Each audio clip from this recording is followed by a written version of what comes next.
The desert air of Middle Egypt is dry enough to preserve secrets for 2,000 years. In the late 1970s, inside a limestone cave near the Nile, looters found a crumbling papyrus book sealed in darkness since late antiquity. For decades, its contents passed through smugglers, bank vaults, and black markets, slowly disintegrating with every careless hand that touched it. When scholars finally opened its pages, they realized something disturbing. This was not a gospel about faith. It was a gospel about escape. A text that did not accuse Judas of betrayal, but described him as the only disciple who understood Jesus. A gospel that did not praise the God of this world, but implied that this world itself may be a trap. The question is not only what this text says, the question is why it vanished for 17 centuries and who decided it should remain unread. Christianity as we know it today presents itself as a unified tradition stretching back 2,000 years to a single source. The reality of early Christianity was radically different. In the first 3 centuries after the death of Jesus, there was no single Christian church, no agreed-upon scripture, and no central authority that could define what Christianity actually meant. What existed instead was a chaotic landscape of competing interpretations, contradictory teachings, and communities that would have barely recognized each other as practicing the same religion. The earliest followers of Jesus did not call themselves Christians. They were Jews who believed the Messiah had arrived. They continued to observe Jewish law, worship in synagogues, and maintain the dietary and ritual practices of their ancestors. In Jerusalem, James, the brother of Jesus, led a community that saw no contradiction between their ancestral faith and their belief in Jesus as the Anointed One. For them, Jesus had not come to abolish the law but to fulfill it. Gentiles who wished to join this movement were expected to undergo circumcision and adopt Jewish customs. This was not a breakaway religion. It was a messianic sect within Judaism. Meanwhile, in the cities of Asia Minor and Greece, Paul of Tarsus was preaching a dramatically different message. Paul had never met the living Jesus. His encounter was visionary, a blinding light on the road to Damascus that transformed him from persecutor to apostle. Paul taught that faith in Christ's death and resurrection was sufficient for salvation. The law was obsolete, circumcision was unnecessary, dietary restrictions were irrelevant. What mattered was the spiritual transformation that came through belief. This was a message that could spread beyond the boundaries of Jewish communities, and it did, but it created immediate conflict. The Pauline communities and the Jerusalem church disagreed fundamentally about what it meant to follow Jesus. In Egypt, another form of Christianity was taking root. Here, the emphasis was on secret knowledge, hidden teachings that Jesus had, supposedly revealed only to select disciples. These communities produced texts like the Gospel of Thomas, which contained no narrative of crucifixion or resurrection, but instead presented Jesus as a wisdom teacher offering cryptic sayings that required interpretation. Salvation in this tradition was not about belief or obedience, but about understanding. The divine spark within each person needed to be awakened through gnosis, knowledge of the true nature of reality and the self. In Syria, the Gospel of Matthew circulated with an emphasis on Jesus as the new Moses, a teacher of righteousness who established a higher law. In Asia Minor, the Gospel of John presented Jesus as the cosmic Logos, the Word made flesh, existing before creation itself. Each region developed its own liturgical practices, its own interpretation of Jesus' teachings, its own understanding of salvation. Some communities baptized once, others multiple times.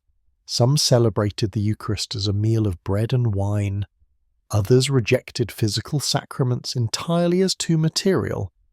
Some believed in the bodily resurrection of Jesus. Others saw the resurrection as purely spiritual, a symbolic event rather than a physical one. The diversity extended to the question of Jesus' nature itself. Was he fully divine, only appearing to be human? Was he fully human, adopted by God at his baptism? Was he somehow both? And if so, how did that work? These were not abstract theological puzzles. They were urgent questions that shaped how communities understood salvation, worship, and the path to God. If Jesus was purely divine and only seemed to suffer, then his crucifixion was an illusion and could not serve as atonement for sin. If he was purely human until God adopted him, then his earlier life had no salvific significance. Each answer led to a different Christianity. By the middle of the 2nd century, dozens of Gospels circulated among Christian communities. The 4 that would eventually become canonical, Matthew, Mark, Luke, and John, were widely used but not universally accepted. The Gospel of Peter was popular in Syria. The Gospel of Mary suggested that Mary Magdalene had received special revelation from Jesus. The secret Gospel of Mark supposedly contained passages too sacred for ordinary believers. The infancy Gospel of Thomas described the childhood of Jesus, including disturbing stories of a boy who used his divine powers capriciously, striking dead a child who bumped into him. These texts were not considered fringe or heretical by the communities that used them. They were scripture. There was no Bible. The Hebrew scriptures existed, of course, but their interpretation was contested. Christians read the prophets as predicting Jesus, but they disagreed about which prophecies mattered and what they meant. As for Christian writings, different communities valued different texts. A church in Rome might treasure the letters of Paul and the Gospel of Mark. A church in Alexandria might prefer the Gospel of John and various writings attributed to apostles like Thomas or Philip. A community in Gaul might use none of these, relying instead on oral traditions passed down from elders who claimed direct connection to the apostles. The idea that there should be a single closed collection of authoritative texts was not yet established. Judaism itself did not have a finalized canon in this period. The Sadducees accepted only the Torah. The Pharisees included the prophets and writings. Various Jewish groups used additional books like Enoch or Jubilees. Why would Christians, emerging from this environment, immediately agree on a fixed set of texts? They did not. Authority in these early communities was equally varied. Some were led by bishops who claimed apostolic succession, a direct line of laying on of hands connecting them to the original disciples.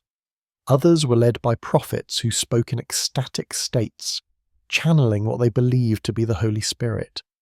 Still others had no formal leadership structure at all, operating as egalitarian assemblies where any member could contribute teaching or prophecy.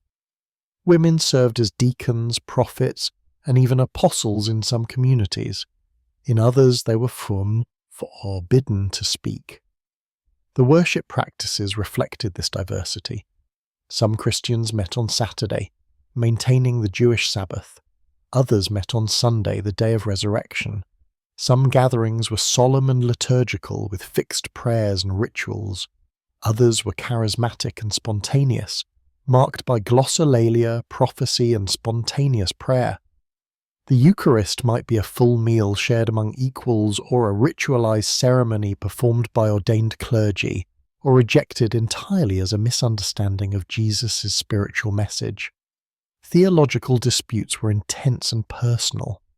When Paul and Peter confronted each other in Antioch over whether Jewish and Gentile Christians could eat together, the disagreement was not polite. Paul recounts that he opposed Peter to his face because Peter was clearly in the wrong. This was not an isolated incident. Early Christian letters are filled with accusations of false teaching, warnings against rival missionaries, and bitter denunciations of alternative interpretations. The letter of Jude warns against those who pervert the grace of our God into a license for immorality. 2 Peter attacks those who twist Paul's letters to their own destruction. These were not external threats. These were internal conflicts among people who all claimed to follow Jesus. The absence of centralized authority meant that these conflicts could not be resolved by decree. There was no pope, no ecumenical council, no mechanism for determining orthodoxy. Each community had to decide for itself which teachings to accept and which to reject. Often this decision was made by default, based on which missionaries reached them first or which texts happened to be available in their region. A Christian in 2nd century Gaul might never encounter the Gospel of John. A Christian in Egypt might never hear of Paul's letter to the Philippians. Their Christianity would be shaped by the accident of geography and the randomness of manuscript circulation. This was the world in which the Gospel of Judas was written. It was not a world of unified doctrine and clear boundaries between orthodoxy and heresy. It was a world of experimentation, competition, and radical diversity. Multiple Christianities coexisted, each claiming authenticity, each presenting itself as the true message of Jesus. The question of which version would survive and which would be erased had not yet been decided. The mechanisms of suppression had not yet been built. The institutional church that would eventually wield the power to define heresy and enforce conformity did not yet exist, but it was coming. Around the year 180 CE, in the city of Lyon in what is now France, a bishop named Irenaeus sat down to write what would become one of the most influential works in Christian history. His target was not external enemies but internal ones. The greatest threat to Christianity, he believed, came not from Roman persecution but from false teachers within the church itself. His work, titled Against Heresies, was an exhaustive attack on Gnostic Christian movements that were gaining ground across the Roman Empire.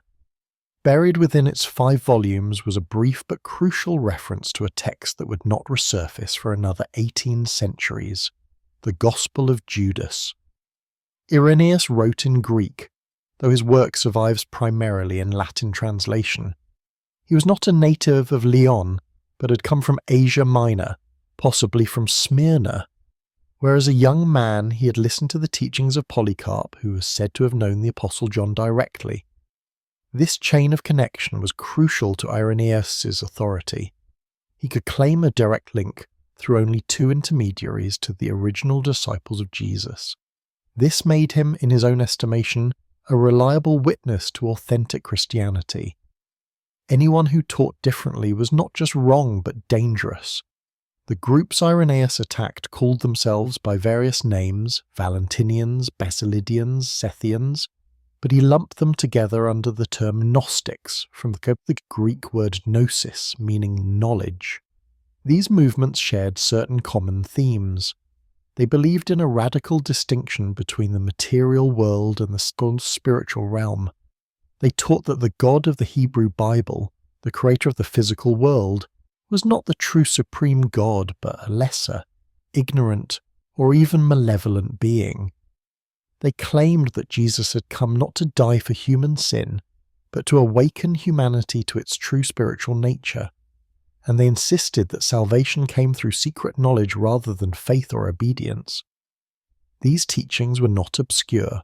By the time Irenaeus wrote, Gnostic Christianity was thriving in major cities like Rome, Alexandria, and Antioch. Valentinus, one of the most prominent Gnostic teachers, had been active in Rome and was reportedly considered for the position of bishop before his views were deemed unacceptable. His followers produced sophisticated theological treatises that reinterpreted the Christian message in light of Platonic philosophy. They attracted educated converts, including wealthy patrons who funded their communities.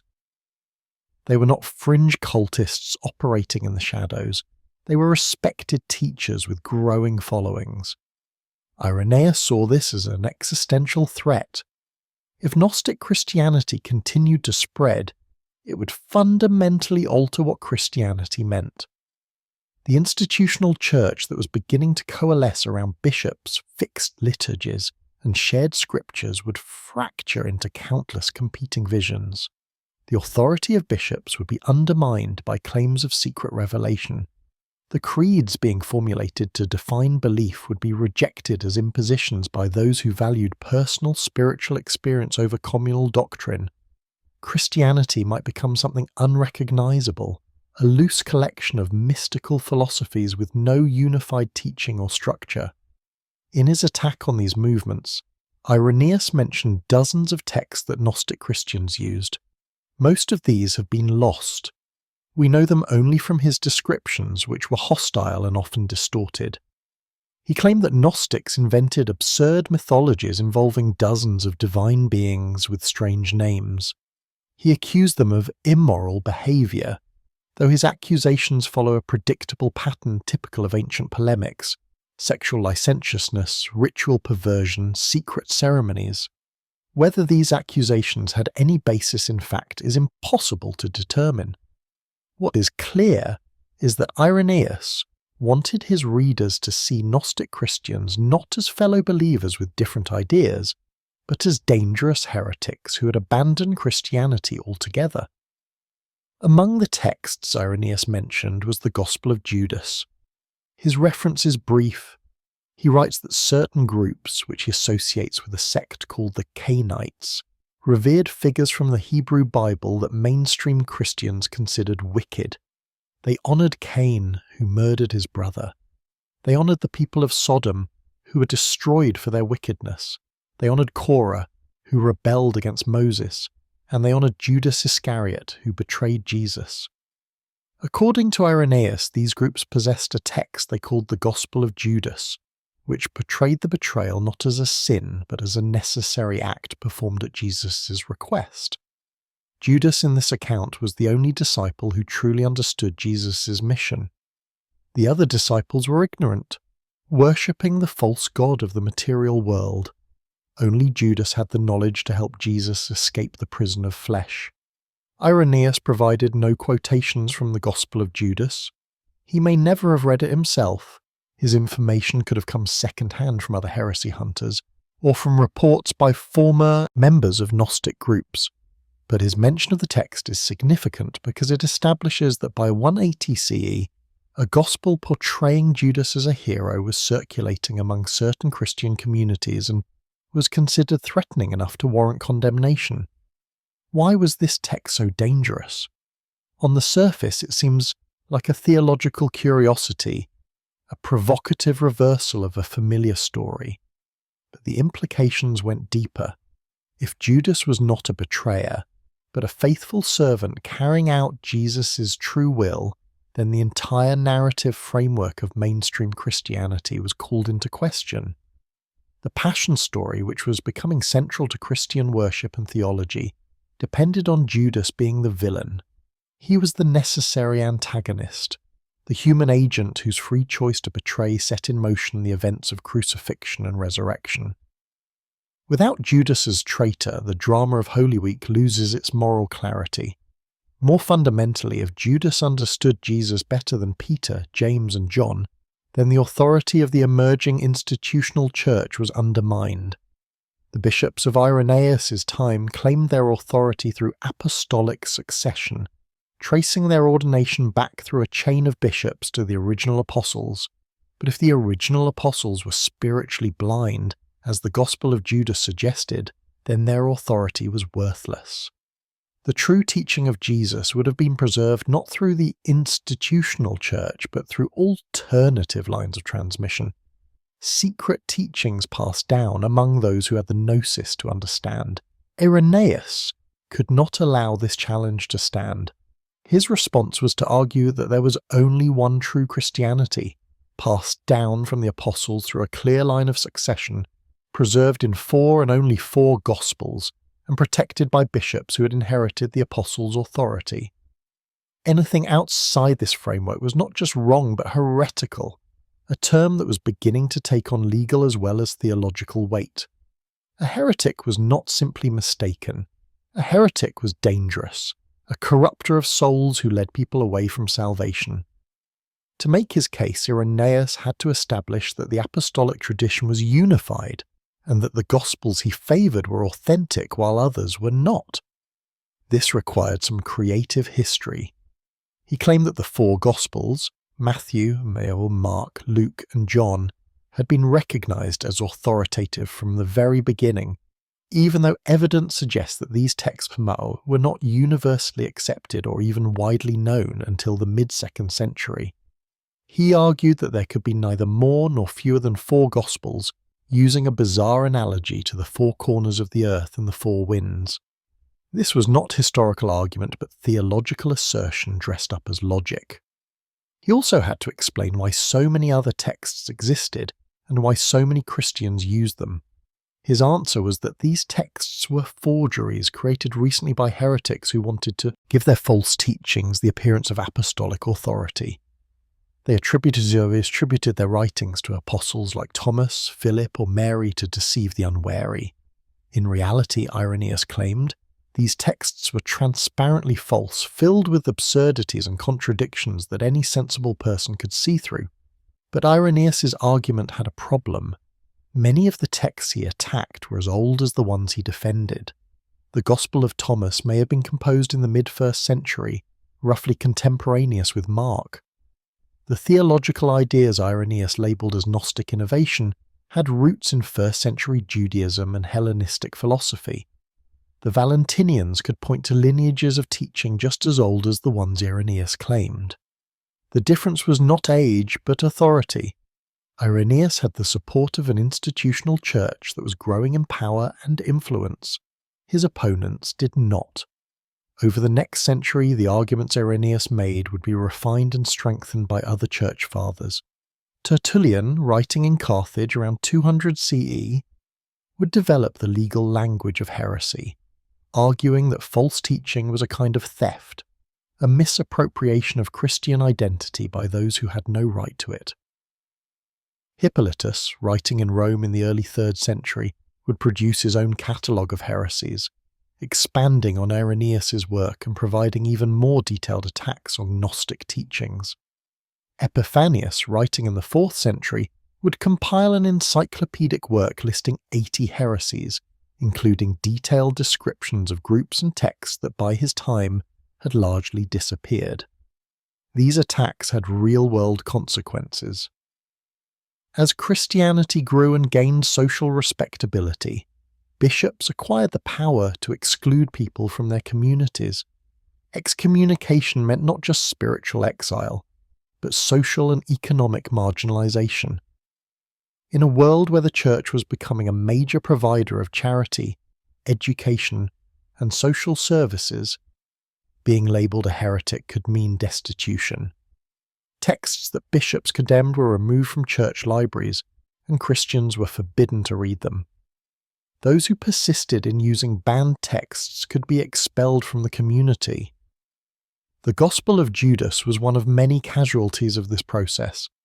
After Irenaeus's condemnation, the text disappears from the historical record.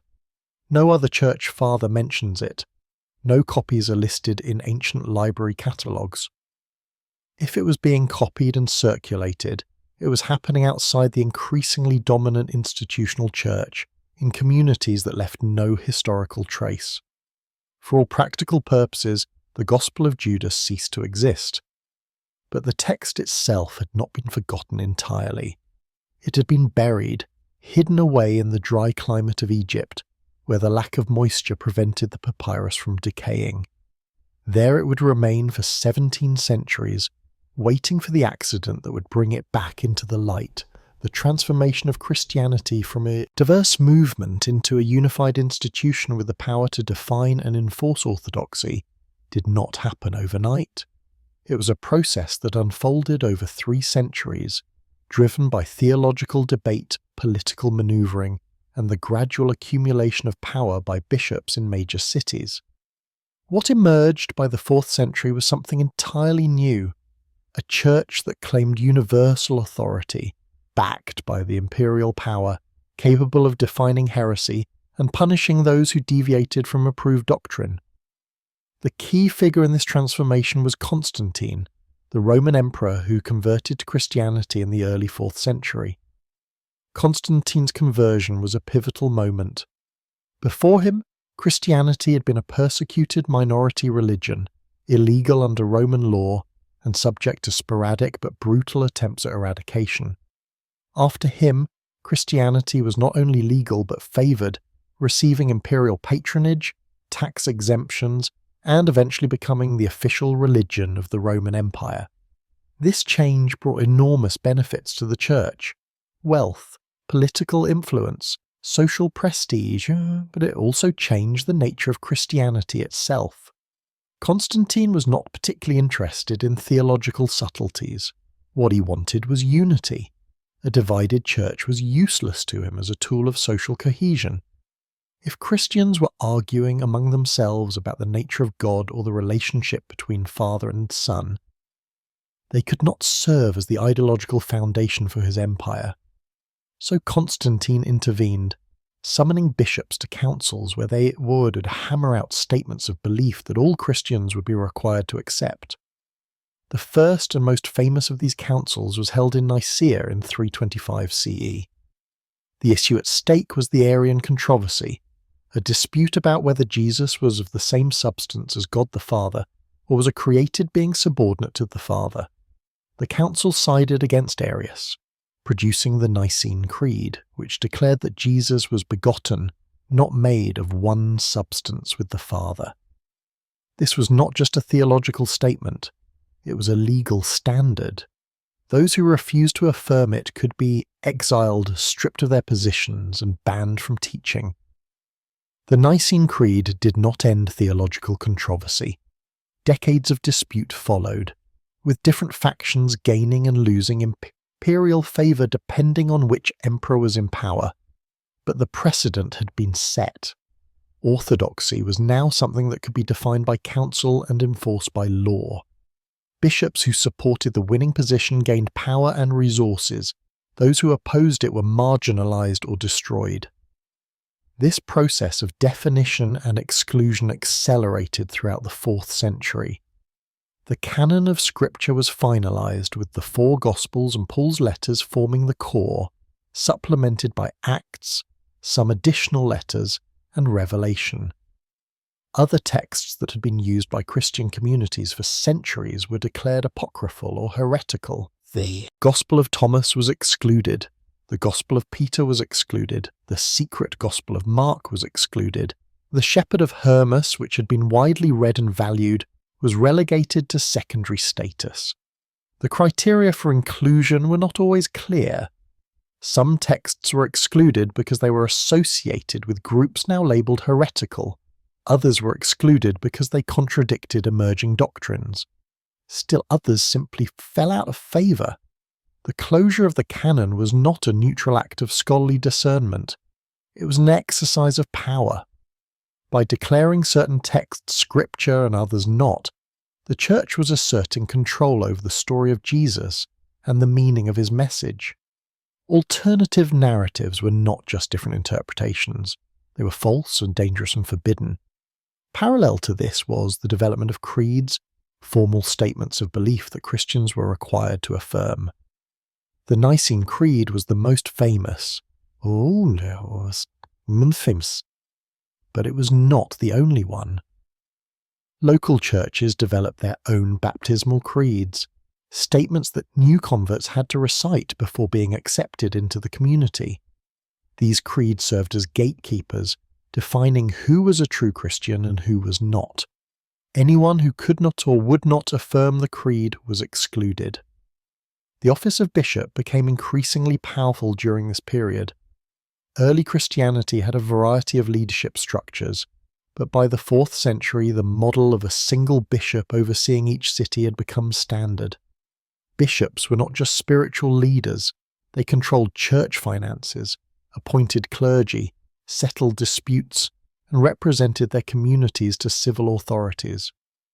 In the absence of strong municipal government, bishops often took on civic roles, providing for the poor, negotiating with imperial officials, and maintaining public order. With this power came the ability to suppress dissent. A bishop could ban texts, excommunicate individuals, and pressure civil authorities to take action against heretics. In the 4th century, being labelled a heretic increasingly carried civil penalties.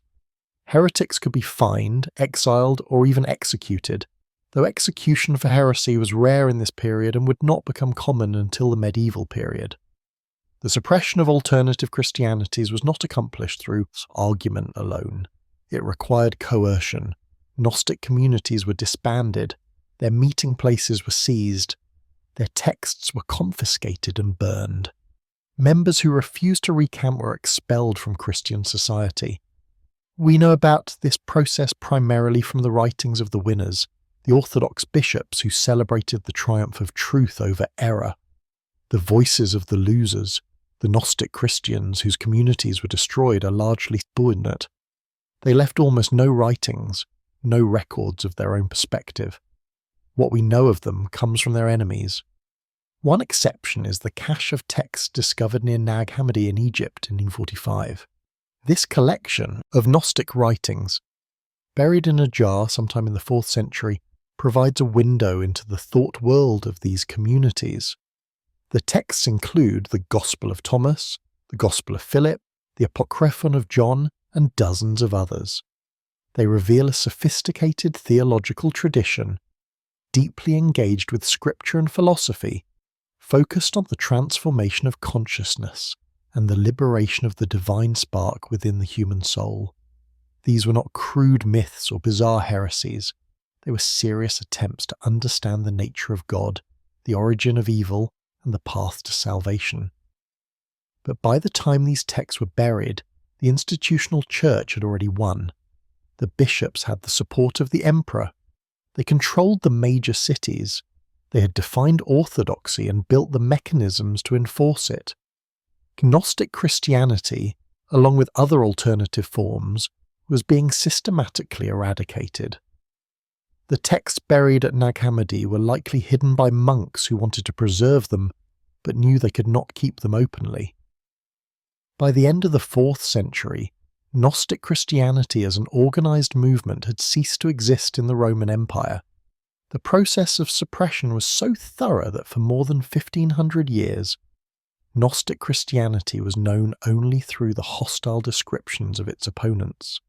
Irenaeus, Tertullian, Hippolytus, and Epiphanius shaped how later generations understood these movements. Gnostics were portrayed as deluded cultists, sexual libertines, inventors of absurd mythologies. This caricature was accepted by medieval Christians, by Reformation Protestants, by Enlightenment skeptics. Not until the Nag Hammadi discovery did scholars have access to Gnostic texts themselves and could begin to reconstruct what these communities actually believed and practiced. The Gospel of Judas, however, was not among the Nag Hammadi texts. It remained lost, known only from Irenaeus' brief and hostile reference. Scholars assumed it had been destroyed, another casualty of the 4th century suppression. There was no reason to think it still existed. Papyrus is fragile. It decays rapidly in most climates. The odds of a 2nd century text surviving for 2 millennia were vanishingly small. But Egypt is not most climates.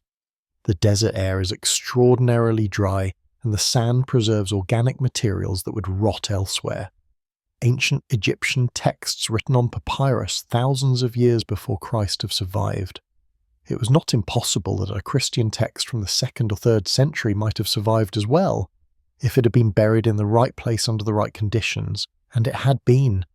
The exact circumstances of the discovery of Codex Chakos, the ancient book containing the Gospel of Judas, remain murky. What is known is that sometime in the late 70s, in the region of Middle Egypt near the town of Al-Minya, farmers or professional looters found a limestone cave that had been used as a burial site in late antiquity. Inside was a papyrus codex, a bound book rather than a scroll, wrapped in protective material and placed in a sealed niche. The dry conditions of the cave had preserved it remarkably well, though it was fragile, with pages that crumbled at rough handling. The looters understood they had found something valuable, though probably not the full significance of it. Ancient manuscripts have a substantial black market value, particularly if they are early Christian texts. The codex was removed from the cave and entered the shadowy world of illegal antiquities trading, changing hands multiple times over the next several years as dealers tried to find a buyer willing to pay a premium price. The manuscript's journey through this period is difficult to trace precisely. Antiquities smuggling is by nature secretive, and those involved have good reason not to keep records. What can be pieced together from later investigations and testimony is that the codex was taken out of Egypt illegally, in violation of Egyptian antiquities laws that prohibit the export of archaeological materials without government permission. It was smuggled to Europe, where the market for such items is more developed and buyers are more numerous. By the early 80s, the codex was in Geneva, Switzerland. It had been acquired by a dealer named Hannah, who recognized that the manuscript was written in Coptic, the language of Christian Egypt in the early centuries CE. Coptic texts from this period are rare and valuable, and Hannah attempted to sell the codex to academic institutions and private collectors. He contacted several potential buyers, including scholars who specialized in Coptic Christianity. One of the scholars who examined the codex during this period was John Brashear, an expert in Coptic manuscripts. Brashear was allowed to photograph some of the pages, and what he saw troubled him. The manuscript was in poor condition, with pages that were fragmentary and text that was difficult to read. But even from the fragments he could see, it was clear this was something extraordinary. One of the texts in the codex appeared to be the Gospel of Judas, the lost 2nd century text that Irenaeus had condemned. If this was authentic, it was one of the most important manuscript discoveries in decades. But Brashear also had ethical concerns. The codex had almost certainly been looted from an archaeological site and smuggled out of Egypt illegally. Purchasing it would be supporting the black market in antiquities, encouraging further looting and destruction of archaeological sites.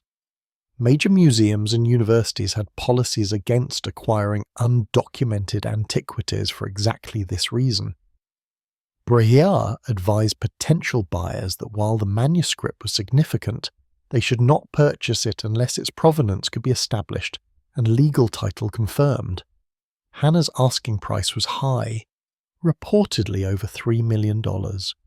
At that price, most institutions balked, especially given the legal and ethical questions. Hannah was unable to find a buyer, and the codex remained in his possession, stored in a safe deposit box in a bank in Citibank in Hicksville, New York. This turned out to be disastrous for the manuscript.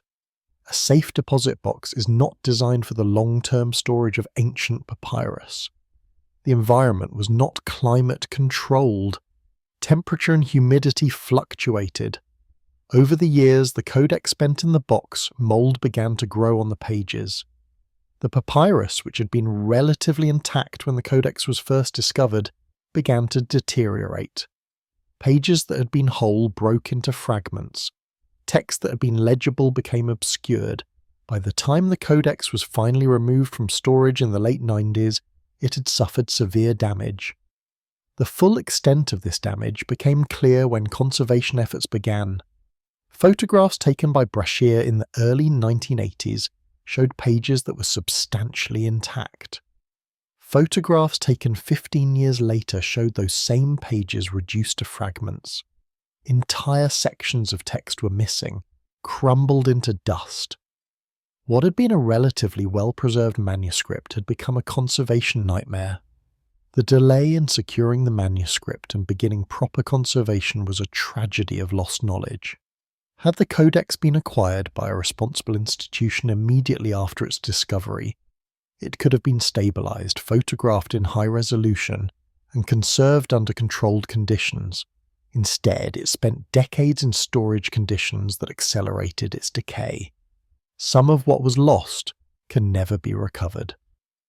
By the late 90s, Hannah was still trying to sell the codex. He approached antiquities dealer Frieda Nussberger Chakos, who had connections in the world of ancient manuscripts. Nussberger Chakos recognized the importance of what she was being offered, and also the urgency of getting it into proper conservation. She purchased the codex and began the process of finding a buyer who could both afford it and provide the resources necessary for its restoration. Nussberger Chakos contacted the Magenis Foundation for Ancient Art in Basel, Switzerland. The foundation was established precisely for situations like this, to facilitate the acquisition and conservation of important cultural materials that were at risk. The foundation agreed to take on the project, bringing together a team of conservators, Coptic scholars, and imaging specialists to assess the manuscript and begin the painstaking work of restoration. The condition of the codex when it reached the conservators was shocking. The binding had largely disintegrated. Pages were out of order, mixed together randomly. Many pages had broken into dozens of pieces, some no larger than a fingernail. The papyrus was brittle and darkened. The ink made from carbon black was still relatively clear where the papyrus had survived, but large sections of text were missing entirely. The conservation team, led by specialist Rodolphe Casser, began the slow work of piecing the manuscript back together. Each fragment had to be carefully examined, its fibre pattern and text noted, and then matched with other fragments to reconstruct original pages. This was essentially a three-dimensional jigsaw puzzle with hundreds of pieces, many of which were damaged or missing. High-resolution digital photography was used to capture details invisible to the naked eye. Infrared imaging revealed text that had faded. Ultraviolet light highlighted differences in the papyrus that helped determine where fragments belonged. As the reconstruction progressed, the contents of the codex became clear. It contained 4 texts. The first was a version of the Epistle of Peter to Philip, a Gnostic text that was already known from the Nag Hammadi library. The second was a previously unknown revelation text called the First Apocalypse of James.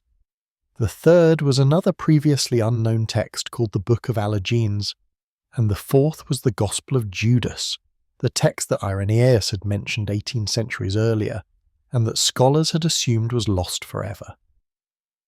The Gospel of Judas was the most substantial text in the Codex and the most significant. It consisted of multiple pages of Coptic text, presenting a dialogue between Jesus and his disciples in the days before the crucifixion. The text was fragmentary in places, with gaps where pages had been damaged, but enough survived to make clear the basic narrative and theological content. This was indeed the text Irenaeus had condemned, and its contents were every bit as subversive as his description suggested. Before the text could be published, however, it had to be dated. Was this truly an ancient manuscript, or could it be a modern forgery? The antiquities market is full of fakes, and extraordinary claims require extraordinary evidence. The Maecenas Foundation arranged for radiocarbon dating of the papyrus itself. Samples were sent to multiple laboratories to ensure independent verification. The results came back consistent. The papyrus dated to the 3rd or 4th century CE, approximately 220 to 340 CE, with a confidence interval typical of radiocarbon dating. This placed the manuscript firmly in late antiquity, making it roughly contemporaneous with the earliest complete copies of the canonical Gospels. It was not a copy of the original Gospel of Judas, which was likely composed in Greek in the 2nd century, but a Coptic translation made a century or two later. This was still extraordinarily early. Very few Christian texts from this period have survived.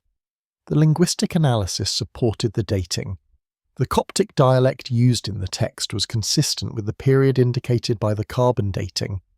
The handwriting matched other manuscripts from the same era.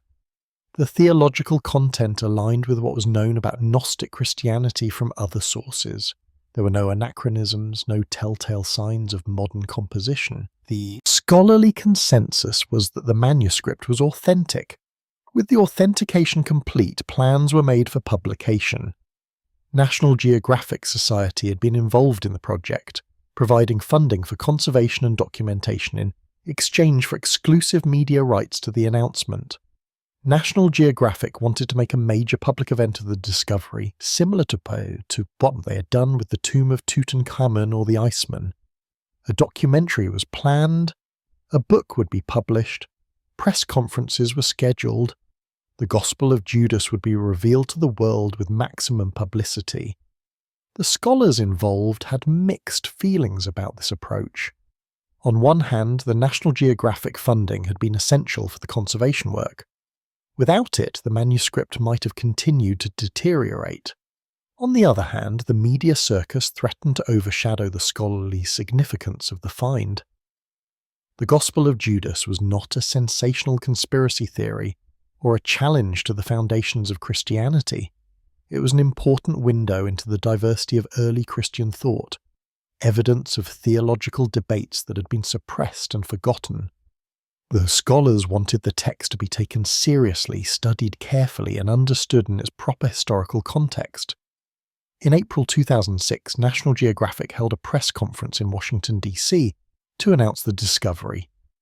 The event was covered by major media outlets around the world. The reaction was immediate and intense. Headlines proclaimed that Judas had been vindicated, that the Bible's account of the betrayal was wrong, that Christianity needed to be reconsidered in light of this new evidence.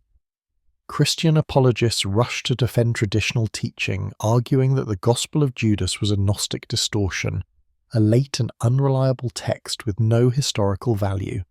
Scholars tried to provide nuance, explaining that the text was important for understanding early Christianity, but did not change what was known about the historical Jesus or the events of the Passion. The publication of the text itself was more measured.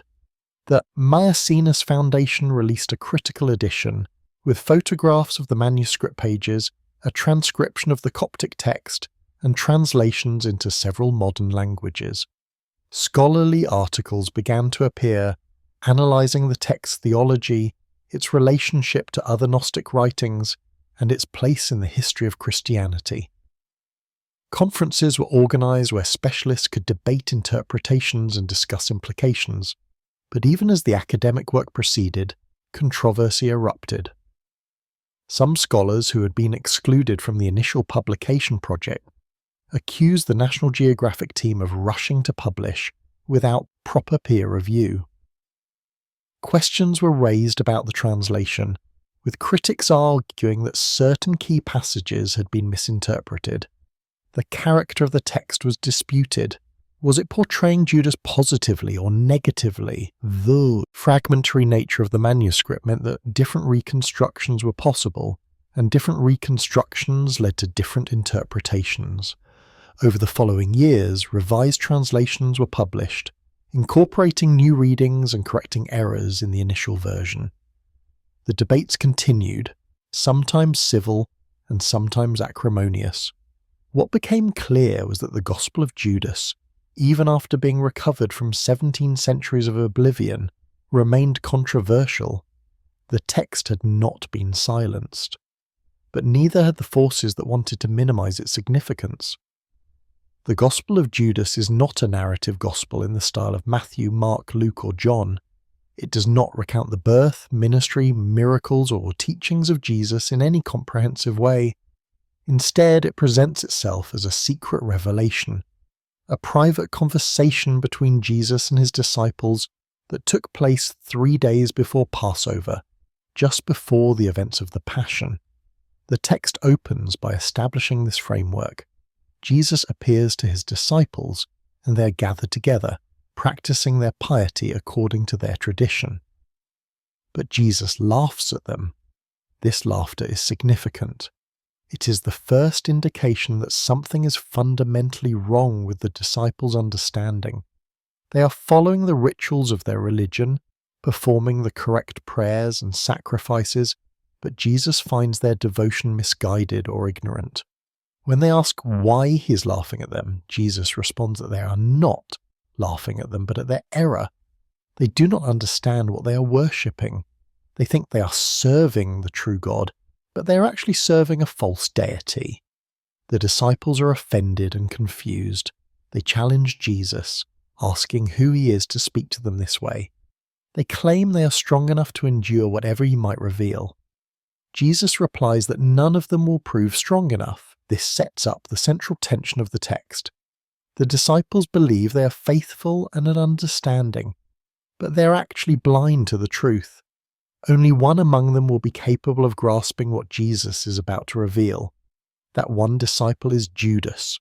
While the others remain confused or offended, Judas approaches Jesus privately and says, "I know who you are and where you have come from. You're from the immortal realm of Barbelo." Barbelo is a name from Scythian Gnostic mythology, representing one of the highest divine emanations close to the ultimate unknowable God. By identifying Jesus with this realm, Judas demonstrates that he understands Jesus is not just a human prophet or Messiah, but a manifestation of transcendent divine reality. Jesus acknowledges that Judas understands, but he also warns him that the path of knowledge will be difficult. Judas will be cursed by the other disciples and by generations to come. He will be replaced among the 12, but this suffering is necessary because Judas will perform an essential service. He will help Jesus escape the physical body that imprisons his spirit. This is the key theological claim of the Gospel of Judas, and it requires understanding the cosmology that underlies the text. The Gospel operates within a Gnostic framework that divides reality into two fundamentally opposed realms. At the highest level is the unknowable perfect God, often called the invisible Spirit or the Father. This God is pure consciousness, perfect, unchanging, and beyond all material existence. From this God emanate a series of divine beings, eons, each representing aspects of the divine nature: life, wisdom, truth, love. These eons exist in a realm called the pleroma, the fullness of divine reality. The material world, according to this cosmology, is not the creation of the true God. Instead, it is the product of a lesser, ignorant deity called the demiurge. In Scythian texts, this figure is often identified with Yaldabaoth, a name suggesting child of chaos. The demiurge is not evil in the sense of being malicious, though some Gnostic texts do portray him as tyrannical or cruel. Rather, he is ignorant. He believes himself to be the supreme God because he is unaware of the higher reality that exists above him. When he creates the material world and fashions human beings, he is imitating the divine creative act, but doing so imperfectly, producing a flawed cosmos. Human beings, in this view, are composite creatures. Our bodies are made by the demiurge from matter, and we are subject to all the limitations and suffering that come with physical existence: hunger, disease, aging, death. But we also carry within us a spark of the divine, a fragment of light from the pleroma that has become trapped in matter. This spark is our true self, our pneuma or spirit. It is what makes us capable of knowledge, consciousness, and connection to the higher God. But it is imprisoned, asleep, forgetful of its origin. The purpose of the Gnostic spiritual path is to awaken this divine spark, to help it remember its true nature and origin, and ultimately to free it from the prison of matter so it can return to the pleroma. This awakening comes through gnosis. Direct experiential knowledge of the divine reality is not achieved through faith or obedience to religious law. Those things are distractions, part of the system of control that the demiurge uses to keep souls trapped in the cycle of birth, death, and rebirth in the material world. Jesus, in the Gospel of Judas, is a revealer figure. He is descended from the pleroma into the material world to provide gnosis to those capable of receiving it. His physical body is not his true form, but a temporary vessel, a disguise that allows him to move through the material world. His crucifixion, from this perspective, is not a sacrifice that atones for sin. It is an escape, a way for the divine light within Jesus to shed the physical body and return to the spiritual realm. The death of the body is not a tragedy but a liberation. This is why Judas's role is reframed in the text. The other disciples, according to the Gospel, worship the god of this world, the demiurge. They believe that Jesus has come to be a sacrifice to offer his blood on an altar to satisfy this god's demand for atonement. But this entire framework is mistaken. The demiurge is not the true God, and his demands are not legitimate. Jesus has not come to satisfy the demiurge, but to escape him. Judas, who understands this, is the one who facilitates that escape by handing Jesus over to the authorities, setting in motion the events that lead to the crucifixion, and the freeing of Jesus' spirit. The text presents a vision that Jesus shares with Judas, describing the structure of the cosmos in greater detail. There are multiple levels of reality, with the pleroma at the top, the realm of the demiurge and the archons, the rulers of the material world, below that, and the physical cosmos at the bottom. Human souls after death must ascend through these levels, but they are blocked by the archons, who guard the passage and demand payment or recognition. Only those with gnosis can navigate this path successfully, speaking the correct passwords and asserting their divine origin in a way that compels the archons to let them pass. The Gospel of Judas also contains a critique of other Christian practices. At one point, Jesus describes a vision in which he sees the disciples performing religious ceremonies, prayers, sacrifices, and acts of piety. But these ceremonies are revealed to be misdirected. The disciples are worshipping the wrong God, offering prayers to the demiurge instead of seeking the true God. Their sacrifices are not pleasing to the divine, but are instead feeding the archons, strengthening the system that keeps souls imprisoned. This is a direct attack on the emerging institutional church.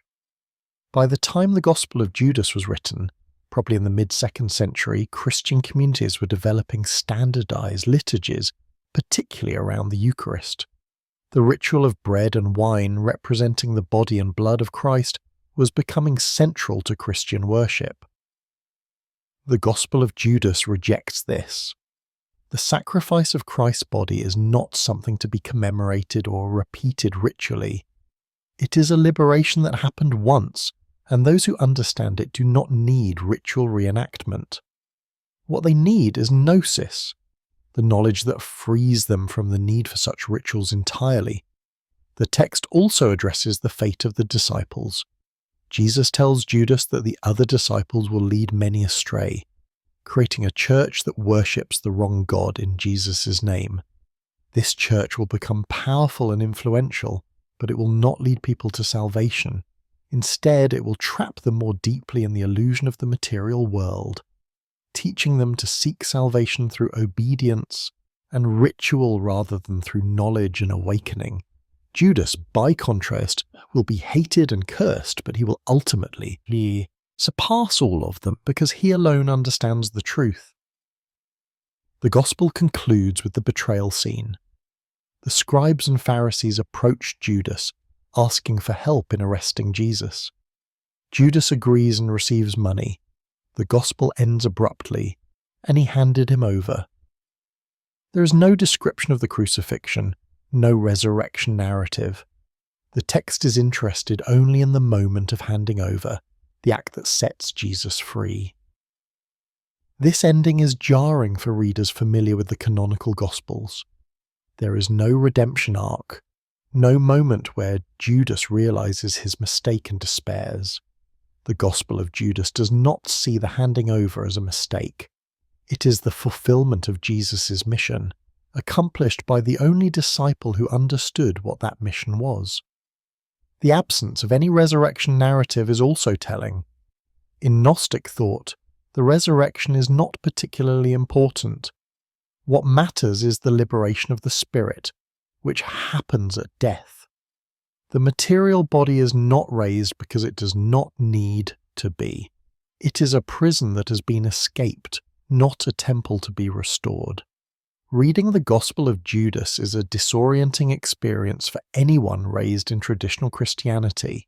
It uses familiar characters and a familiar setting, but it inverts almost everything about the story.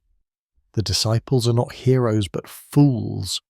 The God of the Hebrew Bible is not the supreme deity, but an ignorant pretender. Jesus' mission is not to die for humanity's sins, but to escape the trap of matter. Judas is not a traitor, but a liberator. And the church that claims to represent Jesus is actually leading people away from salvation. This is why the text was suppressed. It could not coexist with the Christianity that was being constructed by bishops and councils. The institutional church required obedience, hierarchy, ritual, and a clear boundary between orthodoxy and heresy. The Gospel of Judas undermined all of this, It suggested that the church itself was the problem, that its rituals were misdirected, that its leaders were blind. It offered an alternative path that bypassed the church entirely, relying on direct spiritual knowledge rather than mediated salvation through sacraments and clergy. For 17 centuries, this voice was silenced.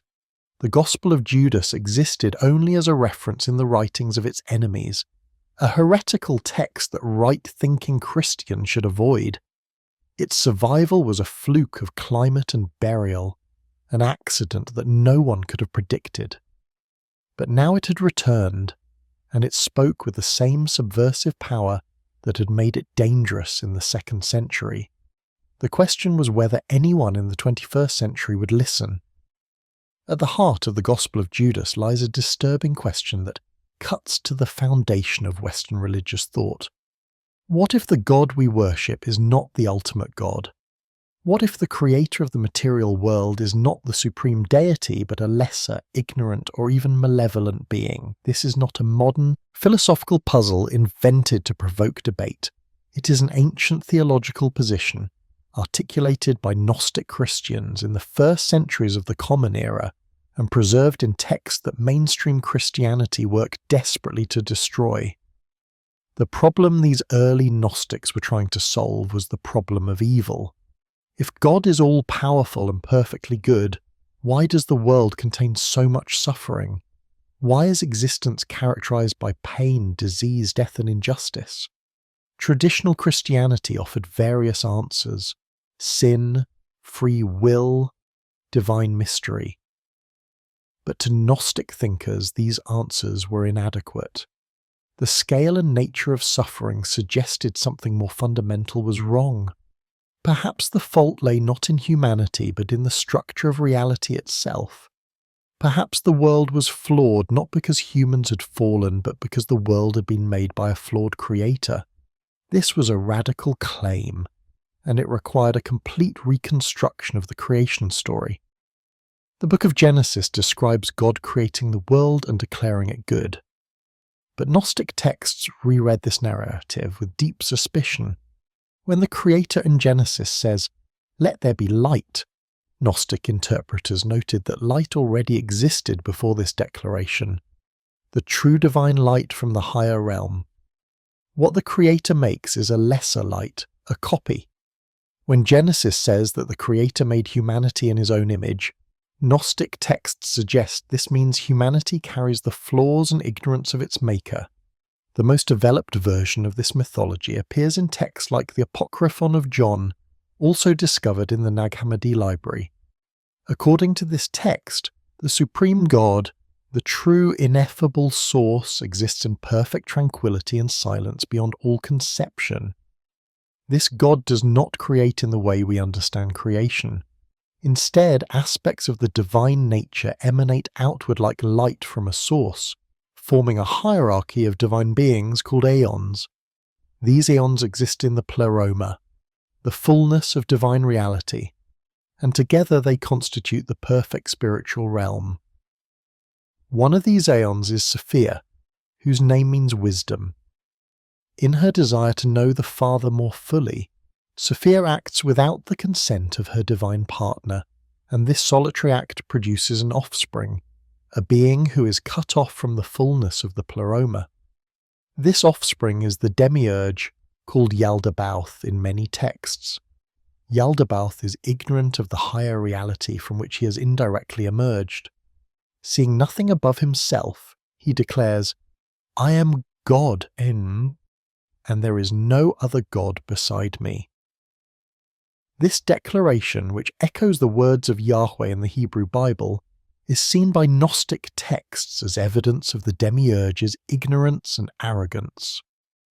Yaldabaoth creates the material cosmos and the archons, lesser spiritual beings who serve as rulers and jailers of the material world. Together they fashion human beings, imitating the divine creative act, but doing so imperfectly. The human body is a mixture of matter and spirit. The body itself is made from the dust of the earth, but it also contains a spark of divine light, a fragment of Sophia's power that has become trapped in matter. This spark is what makes humans conscious, what gives them the potential for knowledge and spiritual awakening. But it is imprisoned in a body that is subject to suffering, decay, and death. The demiurge and the archons do not want humans to awaken to their true nature. If humans realize they carry the divine spark, they might escape the control of the archons and return to the pleroma. So the archons establish systems of control, religious law, social hierarchies, and most importantly, ignorance. They keep humanity distracted, focused on physical survival and material concerns, unaware of the spiritual prison in which they exist. The cycles of birth and rebirth keep souls trapped, endlessly recycling through physical existence without ever achieving liberation. In this framework, the God of the Hebrew Bible, the God who gives the law to Moses, who demands sacrifice and obedience, who threatens punishment for disobedience, is not the true supreme God, but the demiurge. The law is not a gift, but a trap, a system designed to keep humans focused on external obedience rather than internal awakening. The temple sacrifices are not pleasing to the true God, but are food for the archons, energy that strengthens their control over the material realm. The promise of a Messiah who will establish God's kingdom on earth is a false hope, because the earth itself is the problem, not the solution. This interpretation explains why the Gospel of Judas presents Jesus as laughing at the disciples when they perform their religious duties. From a Gnostic perspective, they are unknowingly serving the demiurge, offering prayers and sacrifices to a false god while believing they are serving the true God. Their piety is misplaced, their devotion misdirected. Jesus, who comes from the higher realm, sees the tragic irony of their situation. The purpose of Jesus' mission in this reading is not to fulfill the law or to establish the kingdom of God on earth. It is to provide gnosis, to reveal to those capable of understanding that the material world is a prison and that liberation is possible. The death of Jesus is significant not as a sacrifice that atones for sin, but as a demonstration that the spirit can escape the body. When Jesus is crucified, his physical form is destroyed, but the divine light within him returns to the pleroma. This is the pattern that all humans must follow. Death is not something to be feared or avoided, but is the doorway to liberation, provided one has the knowledge to navigate the path through the realms of the archons. This cosmology has profound ethical implications. If the material world is inherently flawed, and the creator of the world is not the true God, then the moral commands associated with that creator have no ultimate authority. The 10 Commandments, the Levitical laws, the entire structure of Jewish religious ethics, all of this is part of the demiurge's system of control.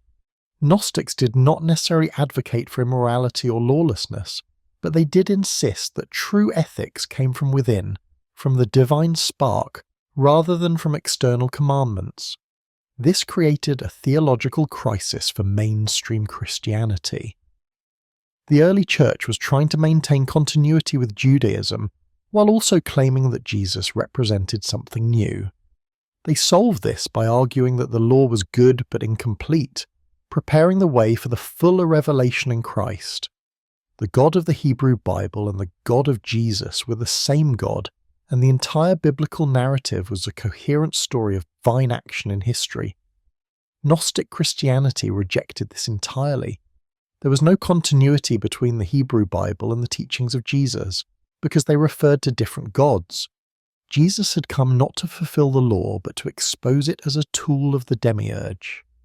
The mainstream church's response was to insist on the essential goodness of creation. The material world was not a prison, but a gift. The body was not evil, but was created by God and would be resurrected. Matter itself was capable of bearing the divine, which is why the Incarnation and the Eucharist made sense. God became flesh, and bread and wine could become body and blood.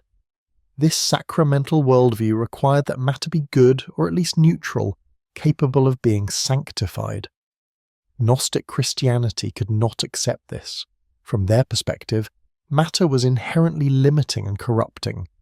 The body was a tomb for the soul, in the famous phrase attributed to Plato and adopted by Gnostic thinkers. The goal was not to redeem the material world, but to escape it. Resurrection of the body was not desirable. Why would one want to return to the prison after finally achieving liberation? The emphasis instead was on the resurrection of the spirit, the awakening of consciousness that allowed the divine spark to recognize its true nature and origin. This led to different attitudes toward the physical aspects of life. Some Gnostic groups practiced severe asceticism, denying the body's desires as a way of asserting the superiority of spirit over matter. If the body is a prison, then disciplining it and minimizing its demands makes sense. Other Gnostic groups, however, took the opposite approach. If the body and its actions are ultimately irrelevant to spiritual salvation, then what one does in the body does not matter. This led to accusations, probably exaggerated by hostile sources, of libertinism and ritual transgression. The actual practices of most Gnostic communities were likely neither extremely ascetic nor extremely libertine, but the theoretical framework did create ambiguity about the moral status of physical action. The most disturbing implication of Gnostic cosmology is what it suggests about the nature of evil. In traditional Christianity, evil is a corruption of good, a falling away from God's intended order. But if the world itself is the product of an ignorant or malevolent creator, then evil is built into the structure of existence. Suffering is not an aberration but a feature.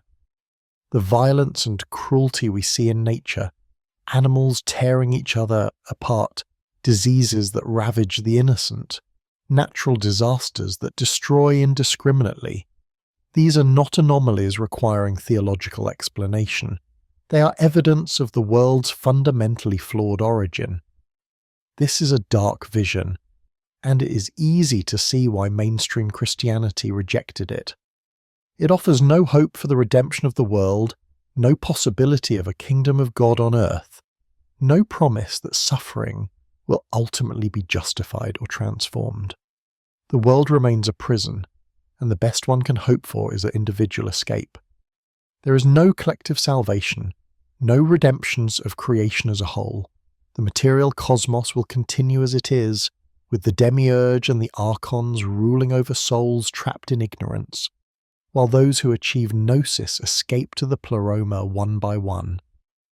Yet for those who found traditional Christianity unsatisfying, who could not reconcile the suffering they saw with the idea of an all-powerful and loving creator, Gnostic cosmology offered an explanation.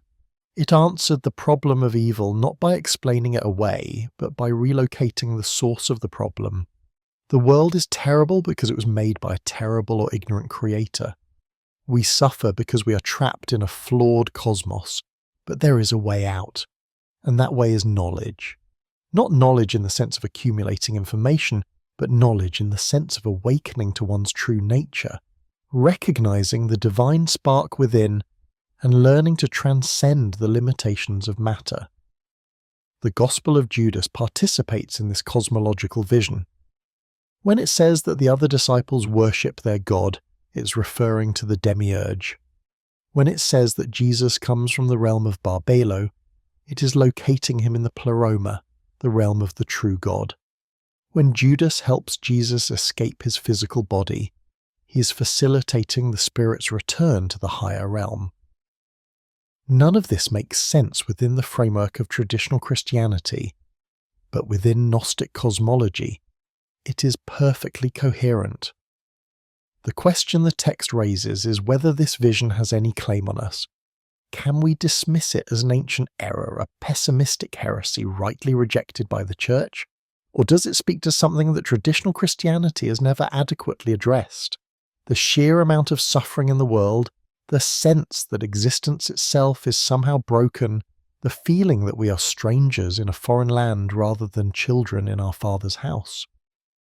The Gospel of Judas does not provide easy comfort. It offers no promise of divine intervention to fix the world, no assurance that everything happens for a reason.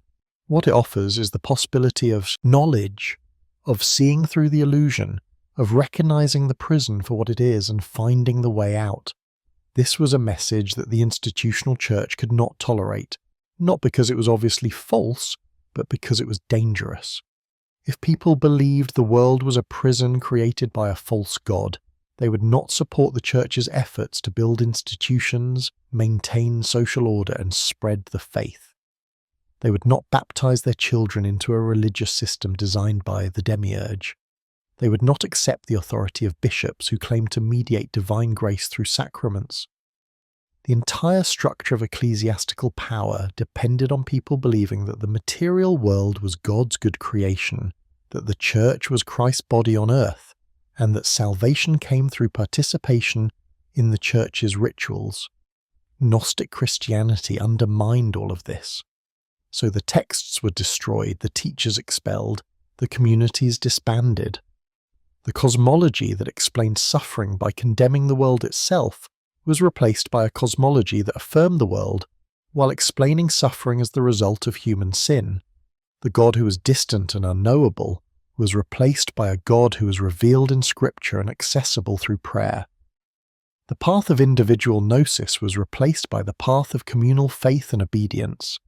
And for 17 centuries, this alternative vision was known only through the hostile descriptions of its enemies, distorted and caricatured, presented as an example of the absurd ideas that arise when people abandon orthodox teaching. But the text survived, and with it the question, what if they were right?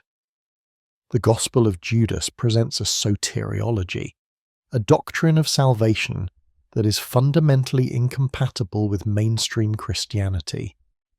In traditional Christian teaching, salvation comes through faith in Jesus Christ, whose sacrificial death on the cross atones for human sin and whose resurrection defeats death. Believers are saved by accepting this gift, repenting of their sins, and living in obedience to God's commands. The Church mediates salvation through baptism, which incorporates believers into the body of Christ, and through the Eucharist, which sustains them with Christ's presence. This is salvation as rescue, as forgiveness, as reconciliation with God. The Gospel of Judas offers something entirely different. Salvation in this text is not about forgiveness or reconciliation. It is about awakening. The problem humanity faces is not moral guilt, but metaphysical ignorance. We are not condemned because we have sinned against God. We are trapped because we do not know who we truly are. The divine spark within us is asleep, forgetful of its origin, identified with the body and the material world. Salvation consists of waking up, of gnosis, direct experiential knowledge of one's true nature and the structure of reality. This knowledge is not intellectual in the modern sense. It's not about memorizing doctrines or accumulating information. Gnosis is experiential and transformative. It is the sudden recognition that the self one has always identified with, the body, the personality, the ego, is not the true self. The true self is the divine spark, the fragment of light from the pleroma that has been trapped in matter. When gnosis occurs, the identification shifts. One no longer experiences oneself primarily as a physical being moving through time toward death. One experiences oneself as spirit, temporarily embodied but not defined by that embodiment, destined to return to the source from which one came. This shift has profound consequences. If the body is not the true self, then its desires and fears become less compelling. The pursuit of pleasure, the avoidance of pain, the accumulation of wealth, the establishment of status, all the activities that dominate ordinary human life lose their urgency. They are revealed as distractions, ways the demiurge and the archons keep souls focused on the material world and unaware of their true nature. The person who has achieved gnosis is not indifferent to physical existence, but neither is he enslaved by it. He moves through the world as a stranger, knowing this is not his home, waiting for death to provide the exit. The role of Jesus in this framework is not to die for human sin, but to provide the knowledge that saves. Jesus is a revealer. a messenger from the Pleroma who has descended into the material world to teach those capable of hearing. His physical presence is itself a kind of teaching. By taking on a body, Jesus demonstrates that the divine can enter matter without being corrupted by it. By dying and shedding that body, he demonstrates that the spirit can escape matter and return to the source. He is not a sacrifice but a guide, showing the way. The Gospel of Judas emphasizes that this knowledge is not for everyone. Only certain people, those with the divine spark, sometimes called pneumatics or spirituals, are capable of gnosis. Others, called psychics or souls, may have some spiritual awareness but cannot achieve full gnosis in this lifetime. And still others, called hylics or material ones, are so identified with the body and the material world that they have no awareness of the spiritual dimension at all. This creates a hierarchy of human types, determined not by moral behaviour but by spiritual capacity. This elitism was one of the aspects of Gnostic Christianity that mainstream Christians found most objectionable. Christianity, as it was developing in the 2nd and 3rd centuries, emphasized universalism. Salvation was available to all who believed, regardless of social status, ethnicity, or education. The Gospel of John declares that God so loved the world that he gave his only Son, so that whoever believes in him shall not perish. Paul writes that there is neither Jew nor Greek, slave nor free, male nor female, for all are one in Christ Jesus. This was a radically egalitarian message for its time, and it was one of the reasons Christianity spread so effectively across class and ethnic boundaries. Gnostic Christianity, by contrast, suggested that salvation was available only to a spiritual elite. Not everyone had the divine spark, not everyone was capable of gnosis. Those who were hylics would remain trapped in the material world forever, recycling through birth and death without ever achieving liberation. Even psychics, who might achieve some level of spiritual awareness, would not attain the highest knowledge. Only pneumatics could escape entirely and return to the Pleroma. This was not a religion for the masses. It was a path for the few who had the capacity to understand. This elitism, however, was not based on arbitrary selection. In Gnostic thought, the divine spark was a remnant of Sophia's power, scattered into the material world when Yaldabaoth created humanity. Not all humans received this spark, or perhaps all humans originally received it, but in most people it has been so deeply buried under layers of material identification that it might as well not exist. The person with the spark feels an innate sense of alienation from the world, a persistent intuition that something is wrong, that this is not where he belongs. When such a person encounters Gnostic teaching, it resonates immediately.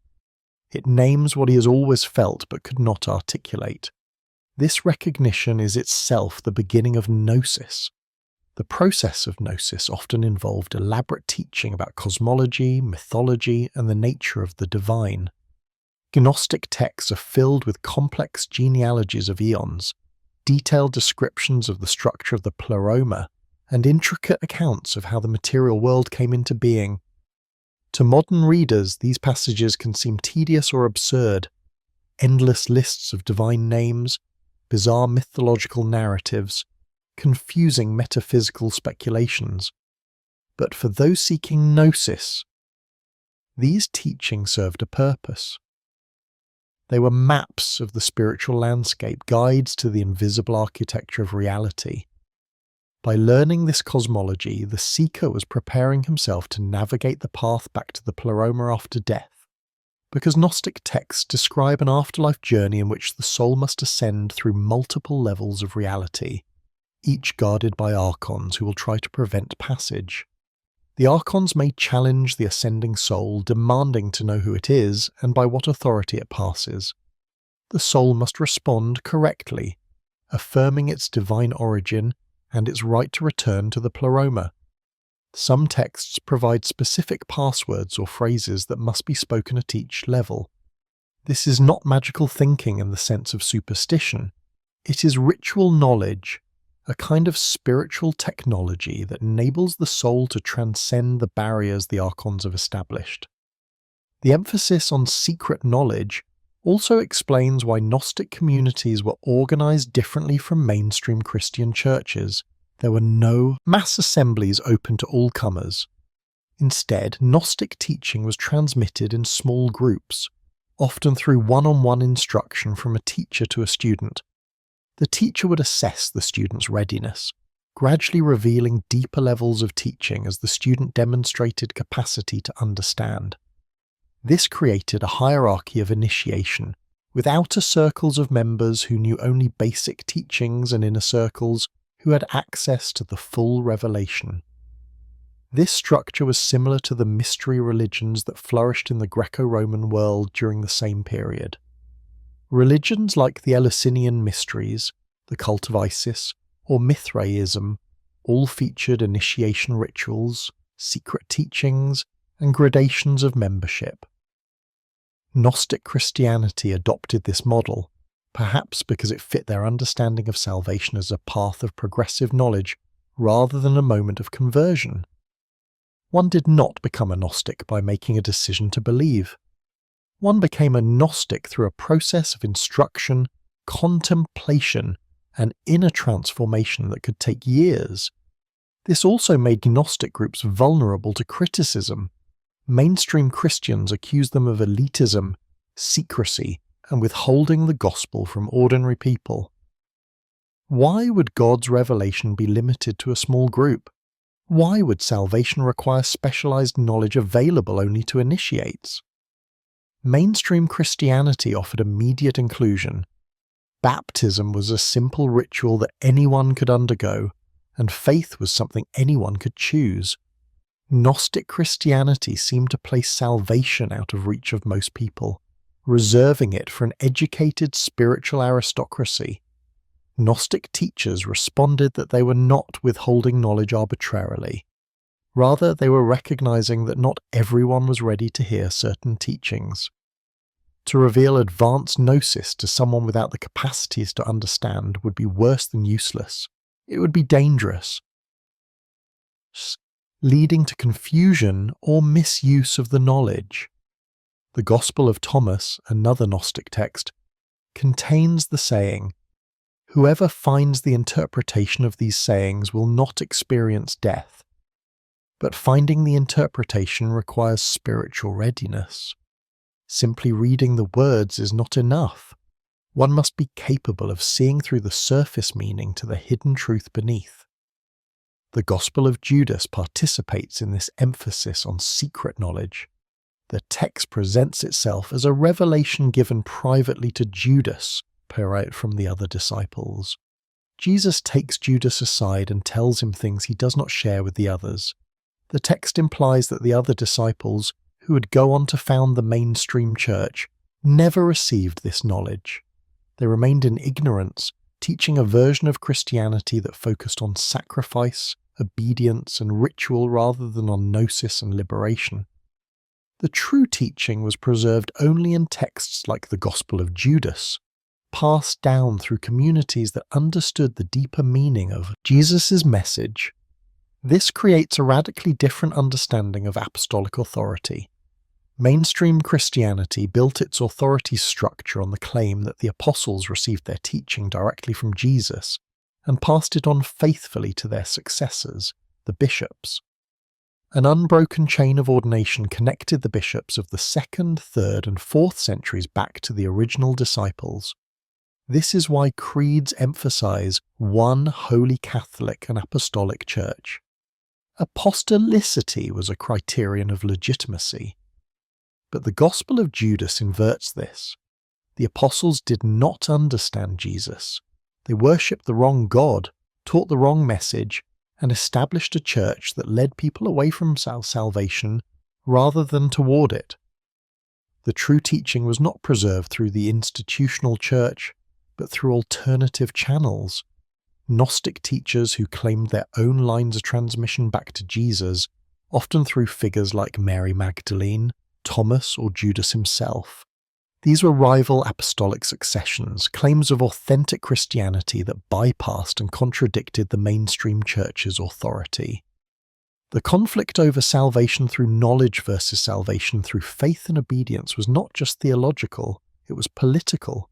It determined who had authority to teach, who could define what Christianity was, and who had the right to exclude others as heretics. The institutional church's victory meant that for the next 17 centuries, salvation through gnosis was not just rejected but actively suppressed. The texts that taught it were destroyed. The communities that practiced it were disbanded. The very idea that Christianity could be a path of secret knowledge leading to liberation from the material world was erased from public memory. But the idea did not die entirely.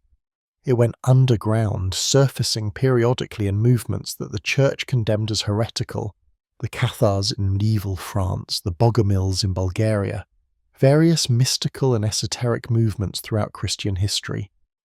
The appeal of gnosis, the promise that one could know God directly without institutional mediation, proved impossible to eliminate completely. And now, with the recovery of the Gospel of Judas and other Gnostic texts, the alternative vision of Christianity has returned, not as a living religious movement, but as historical evidence that Christianity was once far more diverse than the institutional church wanted anyone to know. The figure of Judas Iscariot occupies a unique position in Christian imagination. He is the arch-traitor, the disciple who betrayed Jesus with a kiss for 30 pieces of silver. His name has become synonymous with betrayal across multiple languages and cultures. In Dante's Inferno, Judas is placed in the lowest circle of hell, frozen in ice, eternally chewed in Satan's mouth alongside Brutus and Cassius, the betrayers of Julius Caesar. For 2,000 years, Judas has served as the ultimate example of human wickedness, the man who sold God for money. Yet the function Judas serves in the Christian narrative is more complex than simple villainy. Without Judas, there is no arrest, no trial, no crucifixion, no resurrection. The entire Passion narrative depends on Judas playing his role. The Gospels themselves acknowledge this ambiguity. In the Gospel of Matthew, Jesus tells his disciples during the Last Supper that one of them will betray him, and when Judas asks if it is him, Jesus replies, "You have said so, sir." Later, Jesus says that the Son of Man will go just as it is written about him, suggesting that the betrayal is part of a divine plan. In the Gospel of John, Jesus tells Judas directly, "What you are about to do quickly," as if authorizing the betrayal. This creates a theological problem that mainstream Christianity has never fully resolved. If Judas's betrayal was necessary for salvation to be accomplished through the crucifixion, was Judas not serving God's purpose? If it was foreordained that Jesus would be betrayed, did Judas have any real choice? Is it just to condemn someone for doing what had to be done? These questions have troubled theologians for centuries, generating various attempted resolutions, none entirely satisfactory. Some argued that Judas had free will and chose to betray Jesus despite knowing it was wrong, thus earning his damnation. Others suggested that God merely foreknew what Judas would freely choose, without causing that choice. Still others proposed that Judas was predestined to betray Jesus, but that this predestination did not eliminate his moral responsibility. Augustine, in his development of the doctrine of predestination, argued that God could ordain certain people to damnation for his own mysterious purposes, and Judas was simply one of these vessels of wrath. This did not make God unjust, Augustine claimed, because all humans deserve damnation due to original sin, and the fact that God chose to save some was pure grace, not something anyone deserved. But these theological gymnastics cannot entirely dispel the discomfort. The canonical Gospels themselves contain hints that Judas's betrayal was necessary and even authorized by Jesus. In the Gospel of Luke, Satan enters into Judas, suggesting that the betrayal was a cosmic necessity, part of the conflict between God and the forces of evil. Yet Jesus had already predicted that one of the disciples would betray him, suggesting he knew it was coming and allowed it to happen. The betrayal was simultaneously Judas's free evil choice and a necessary step in God's plan of salvation. This paradox lies at the heart of Christian theology. The Gospel of Judas resolves this paradox by reframing the entire story. Judas's action is not a betrayal but a service performed at Jesus' request.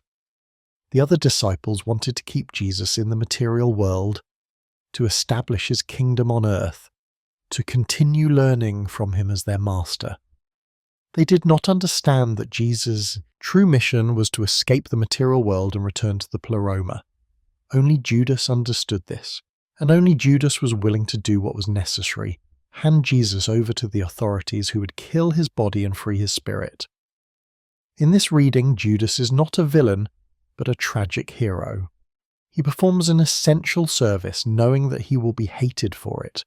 Jesus himself tells Judas that he will be cursed by the other disciples and by all the generations that come after.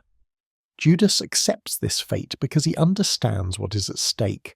He is willing to bear the hatred of the world in order to accomplish Jesus' true purpose. This is not selfishness or greed. It is sacrificial service of the highest order. The Gospel of Judas thus inverts the moral evaluation of the canonical Gospels while keeping the basic narrative intact.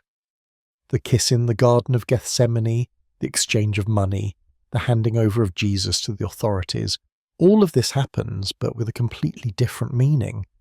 What appears to be betrayal is actually loyalty. What appears to be greed is actually obedience to a higher calling. The surface narrative is a lie, visible to those who worship the demiurge. The truth beneath is visible only to those with gnosis. This inversion serves a function within Gnostic Christianity. It establishes that appearances are deceiving, that the obvious moral lesson may be completely wrong, that what everyone believes can be false. This is a pattern repeated throughout Gnostic texts. Figures condemned in the Hebrew Bible are rehabilitated. The serpent in Eden, who offered knowledge to Adam and Eve, becomes a hero rather than a villain. Cain, who killed Abel, is honoured. The people of Sodom, destroyed by God's wrath, are vindicated. These reversals are not arbitrary provocations. They are teaching tools designed to break down the reader's reliance on conventional morality and authority and force them to think for themselves. By making Judas a hero, the Gospel of Judas is making a deeper point about the nature of truth and the unreliability of received tradition. If the entire Christian world has gotten Judas wrong for 2,000 years, what else might they have gotten wrong? If the villain of the story is actually the hero, might the heroes be the villains? This is the question the text wants its readers to ask. And once that question is asked, the entire structure of mainstream Christianity becomes suspect. The text also functions as a mirror for the Gnostic communities who used it. They saw themselves as the true followers of Jesus, preserving his authentic teaching while the mainstream church was spreading a false gospel. But they were hated and persecuted for their beliefs, labelled as heretics, excluded from Christian fellowship, sometimes subjected to violence. The figure of Judas, who served Jesus faithfully but was cursed by the ignorant masses, provided a model for understanding their own situation. They too were doing what was right but being condemned for it. They too would be vindicated in the end, even if no one in this world recognized their truth. This identification with Judas required considerable courage. To honor a figure universally despised, to claim that the ultimate traitor was actually the most faithful disciple, was a radical act of defiance against the mainstream church's narrative control.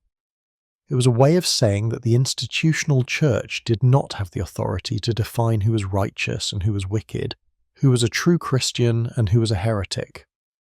The Gospel of Judas's community was asserting their right to read the story differently, to find truth in places the church said there was only error. But this also meant embracing marginality and persecution. The text makes clear that Judas will be cursed by the other generations. He will not be vindicated in history, will not be honoured by monuments or remembered fondly. The world will hate him even though he did what was necessary. The Gospel of Judas is preparing its readers for the same fate. If you understand this teaching, if you accept this gnosis, you will be hated too. You will be called a heretic. You will be excluded. Your name will be slandered. And yet this is the price of truth. This is what it means to serve the higher God rather than the God of this world. There is something deeply compelling about this narrative, even for modern readers who do not share the Gnostic cosmology. The idea of the misunderstood servant, the person who does what is right and is hated for it, the individual who sacrifices reputation and comfort for the sake of truth. This is a powerful archetypal pattern. It appears in countless stories, from Socrates drinking hemlock to whistleblowers destroyed for exposing corruption. The Gospel of Judas taps into this archetype and gives it religious significance, but it also raises uncomfortable questions. If we cannot trust the obvious moral of the story, how do we know what is true? If the designated villain might actually be the hero, how do we judge anyone's actions? The Gospel of Judas does not provide easy answers. It leaves the reader in a state of uncertainty, forced to evaluate competing narratives without clear guidance. This uncertainty is itself part of the gnosis the text offers. The recognition that truth is not always obvious, that authority cannot always be trusted, that the majority can be wrong. For mainstream Christianity, this was intolerable. The Church needed clear moral teaching, definitive answers, and reliable authority. The idea that the fundamental story of salvation might be ambiguous or that Judas might have been doing the right thing undermined the entire theological structure.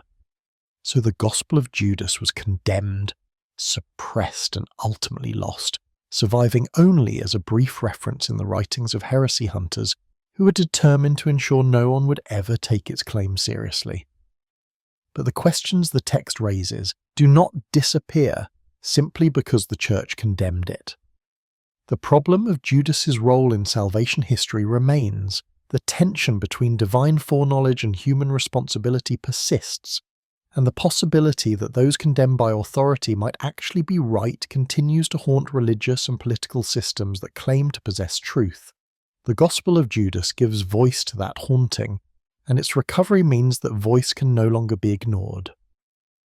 When National Geographic announced the discovery and publication of the Gospel of Judas in April 2006, the scholarly response was immediate and divided. Some hailed it as one of the most important manuscript discoveries of the century, comparable to the Dead Sea Scrolls or the Nag Hammadi Library. Others were more cautious, noting that the text was fragmentary, difficult to interpret, and needed extensive analysis before any definitive conclusions could be drawn. Still others were hostile, arguing that the text was late, derivative, and had no historical value for understanding Jesus or early Christianity.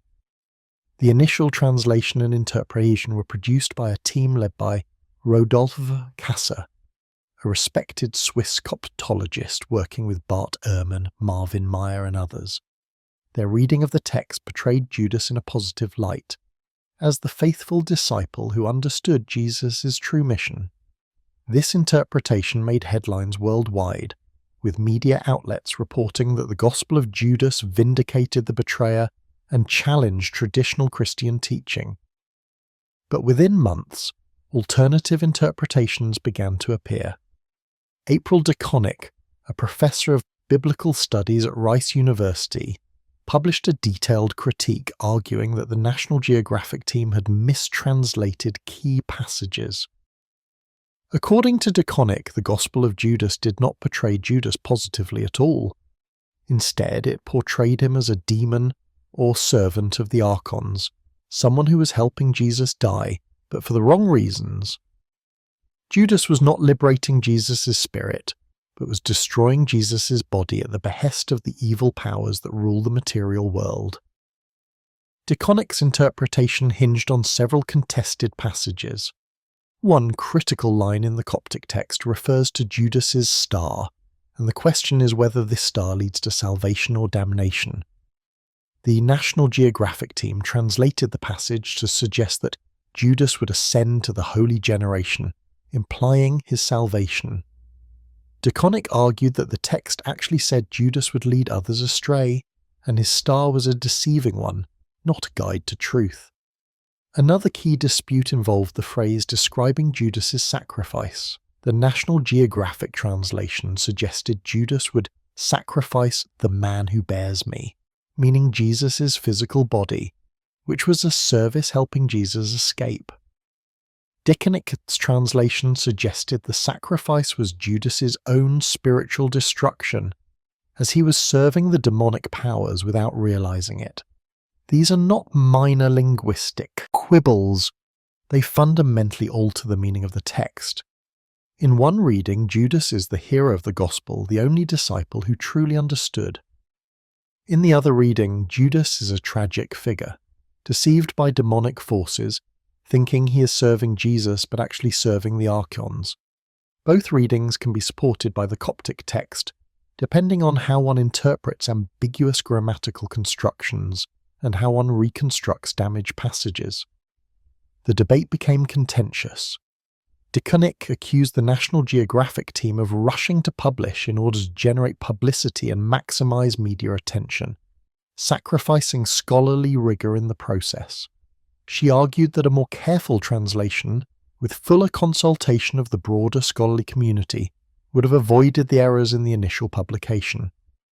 Members of the National Geographic team responded that DeConnick was misreading the text, imposing her own interpretations on passages that were clear in the original Coptic. The conflict spilled beyond academic journals into popular media. The New York Times, the Washington Post, and other major outlets covered the scholarly dispute, presenting it as a battle over the meaning of one of Christianity's most controversial figures.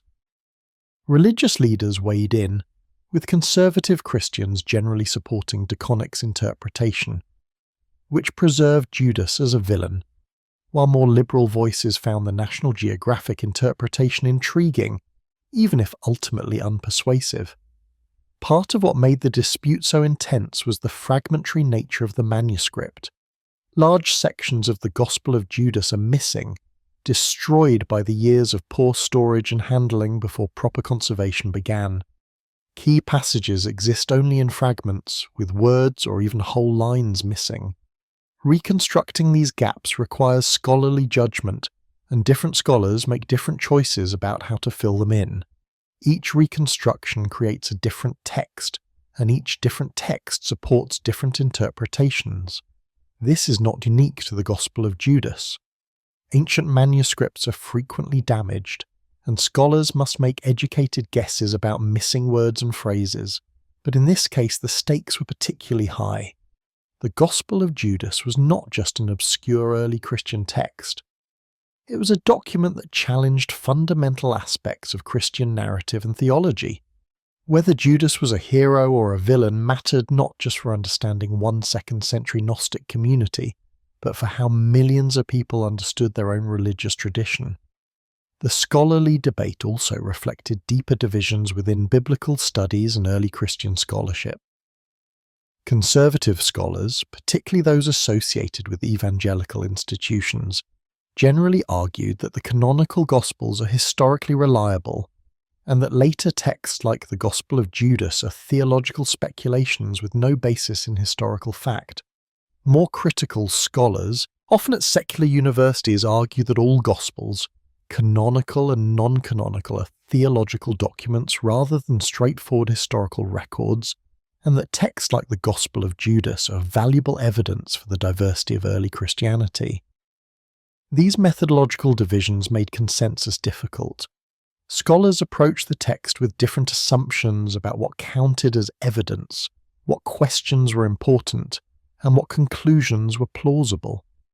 For some, the very idea that Judas could be portrayed positively was so theologically objectionable that any interpretation suggesting this had to be wrong.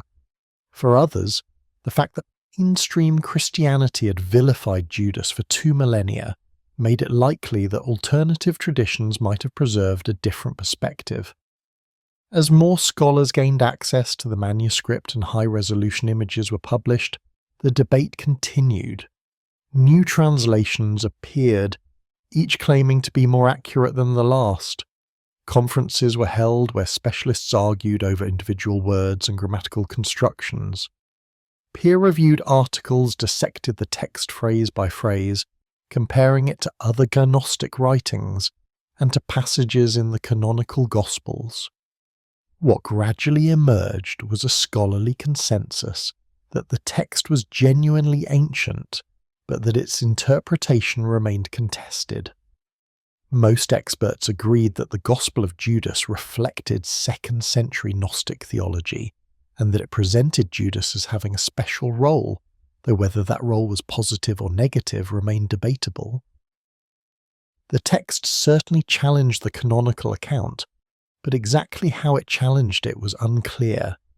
This ambiguity was frustrating for those who wanted a clear answer. The recovery of the Gospel of Judas promised to reveal lost truths about early Christianity, to shed light on how the story of Judas developed, perhaps even to vindicate the betrayer. Instead, it delivered a fragmentary, difficult text that experts could not agree on how to read. The sensational headlines of the initial announcement gave way to technical scholarly arguments that the general public could not easily follow or evaluate. But this ambiguity is itself revealing. It demonstrates how difficult it is to recover historical truth from fragmentary evidence, especially when that evidence challenges deeply held beliefs. The Gospel of Judas does not provide easy answers. It does not definitively prove that Judas was a hero or a villain. What it proves is that at least some early Christians told a very different story about Judas than the one preserved in the canonical Gospels, and that this alternative story was considered dangerous enough to suppress. The scholarly war over the Gospel of Judas's interpretation is in some ways a continuation of the ancient conflict between Gnostic and Orthodox Christianity. The institutional church won that conflict in the 4th century, but the recovery of Gnostic texts in the 20th and 21st centuries has reopened old battles. Scholars who identify with Orthodox tradition work to minimize the significance of these texts, to interpret them in ways consistent with mainstream Christianity, or to dismiss them as late corruptions. Scholars who are critical of institutional Christianity work to recover these voices, to take their theological claims seriously, and to use them to challenge dominant narratives. Neither side is entirely right or entirely wrong. The texts are ancient and valuable historical sources. They do reveal diversity in early Christianity. They do challenge simplified narratives of Christian origins. But they are also fragmentary, difficult to interpret, and written from partisan theological perspectives. They do not provide direct access to the historical Jesus or unvarnished truth about what really happened in 1st century Palestine. They are evidence of what later Christians believed and taught, which is not the same as evidence of historical fact. What the Gospel of Judas ultimately demonstrates is that the story of Christianity is messier, more complicated, and more contested than any single tradition admits. There was no golden age of unified Christian truth. There was no straightforward transmission of apostolic teaching from Jesus to the Church Fathers. What there was instead was argument, diversity, competing visions, and the gradual suppression of alternatives until one version achieved dominance.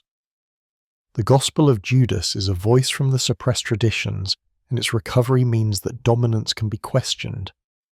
But questioning is not the same as answering. The text raises more questions than it resolves, and perhaps that is the most important thing it offers.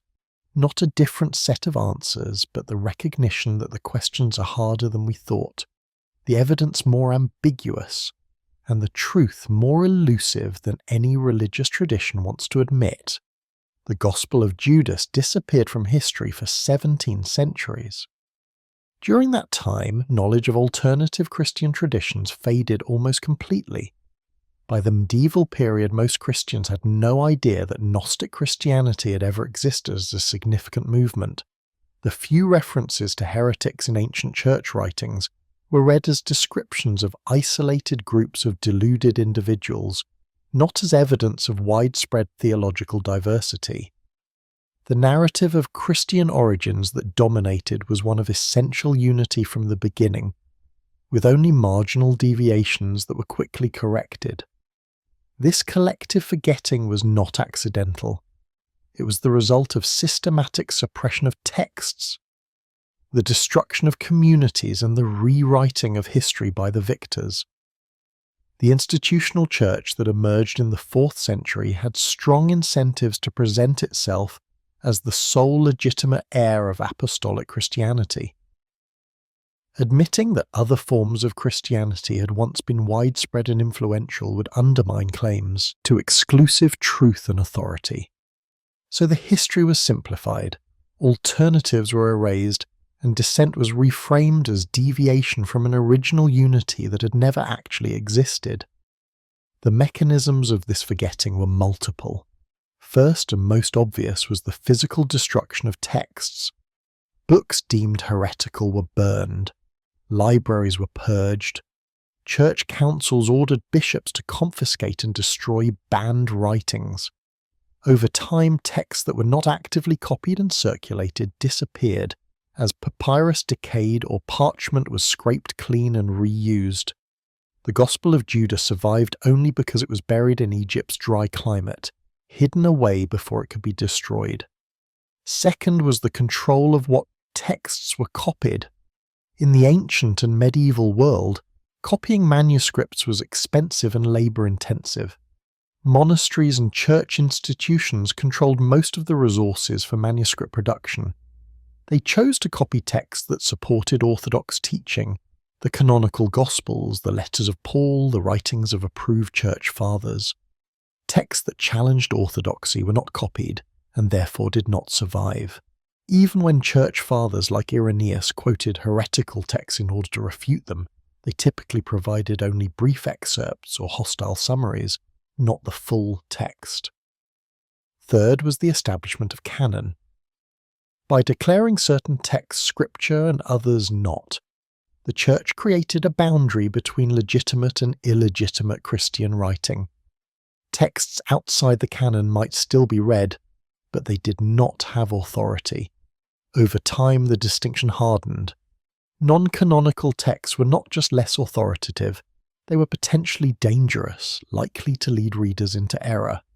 The safest course was not to read them at all. Fourth was the control of interpretation. The Church developed elaborate systems of biblical interpretation, rules for reading scripture that ensured orthodox conclusions. Allegory allowed problematic passages to be reinterpreted. Tradition functioned as a lens through which scripture was read, ensuring that no reading could challenge established doctrine. Anyone who interpreted scripture in a way that contradicted church teaching could be accused of heresy, regardless of what the text actually said. Fifth was the socialization of belief. From childhood, Christians were taught the orthodox version of Christianity, as if it were the only version that had ever existed. The creeds recited in liturgy, the doctrines taught in catechesis, the stories told in sermons, all of this reinforced a particular understanding of Christianity and made alternatives literally unthinkable. When people encountered references to ancient heresies in old books, they did not see evidence of suppressed diversity, but confirmation that error had always existed and had always been defeated by truth. This process was so effective that when Gnostic texts began to be rediscovered in the modern period, scholars initially had difficulty understanding them. The cosmology seemed bizarre, the theology incomprehensible, the ethics questionable. It was easier to dismiss these texts as late corruptions, confused syncretism, or marginal curiosities than to recognize them as evidence of a major Christian tradition that had been deliberately erased. The rediscovery began with the work of 19th century scholars who started studying the writings of the Church Fathers more critically. They noticed that the heresies described by Irenaeus, Tertullian, and Epiphanius were not trivial or marginal. These were substantial movements with sophisticated theologies, widespread following, and considerable intellectual resources. The Church Fathers had spent enormous effort attacking them, which suggested they were real threats, not fringe groups. The Nag Hammadi discovery in 245 was a watershed. For the first time, scholars had access to actual Gnostic texts, rather than just hostile descriptions. The library contained more than 50 texts, including Gospels, Apocalypses, theological treatises, and wisdom sayings. Some were known from references in Church Fathers, but many were completely unknown. The range and depth of this material forced a fundamental reassessment of Christian origins. Scholars realized that Gnostic Christianity had been a major force in the 2nd and 3rd centuries, with communities across the Mediterranean world, sophisticated teachers, and developed theological systems. It had not been a marginal heresy, but a rival version of Christianity, one that had competed successfully for adherents until the institutional church gained imperial support and used that power to eliminate the competition. This realization had implications beyond academic history. It meant that the version of Christianity that had become dominant was not inevitable. Other forms were possible, other interpretations legitimate. The boundaries between orthodoxy and heresy that seemed natural and permanent were actually contingent historical constructions, the result of political power as much as theological truth. Christianity could have developed differently, and for a time it did, in the communities that produced texts like the Gospel of Judas. But even as scholars were coming to terms with this diversity, the religious implications remained contested. For conservative Christians, the Nag Hammadi texts and the Gospel of Judas are interesting historical curiosities, but ultimately irrelevant to faith. They were rightly excluded from the canon because they distort the Gospel. For more liberal Christians, these texts are evidence that Christianity has always been more diverse than any single tradition admits, and they open possibilities for retrieving suppressed elements of the tradition. For secular scholars, they are valuable sources for reconstructing the history of Christianity, independent of their religious truth or value. The Gospel of Judas's disappearance and rediscovery thus become a parable about memory and power. Those with power control what is remembered and what is forgotten. They decide which texts are preserved and which are destroyed, which narratives are taught and which are suppressed. And when texts resurface that challenge the official story, they are often dismissed, reinterpreted, or minimized to protect the dominant narrative. But memory is not entirely controllable. Texts buried in Egyptian desert caves can survive for millennia and resurface when least expected. Suppressed traditions leave traces in the writings of their enemies. Questions that orthodoxy thought it had answered conclusively turn out to be more complicated than imagined. The Gospel of Judas did not stay buried forever. It came back, bringing with it all the challenges to authority and doctrine that made it dangerous in the first place. This raises the question of what else has been forgotten. What other texts and traditions lie buried beneath the official history of Christianity? The Nag Hammadi library and the Gospel of Judas are almost certainly not the only significant early Christian text that survives somewhere, waiting to be discovered. The dry climates of Egypt, the Middle East, and Central Asia have preserved countless ancient manuscripts. Archaeological sites remain unexcavated. Private collections contain materials that have not been studied. Each new discovery has the potential to further complicate the story, to reveal more diversity, to challenge more assumptions. But there is also the question of whether rediscovering these lost voices matters. For most practicing Christians, the Gospel of Judas changes nothing. They will continue to believe what they were taught, to worship as they always have, to read the canonical Gospels as scripture. The institutional church, whether Catholic, Orthodox, or Protestant, will continue to define orthodoxy and exclude heresy, though the specific boundaries may shift over time.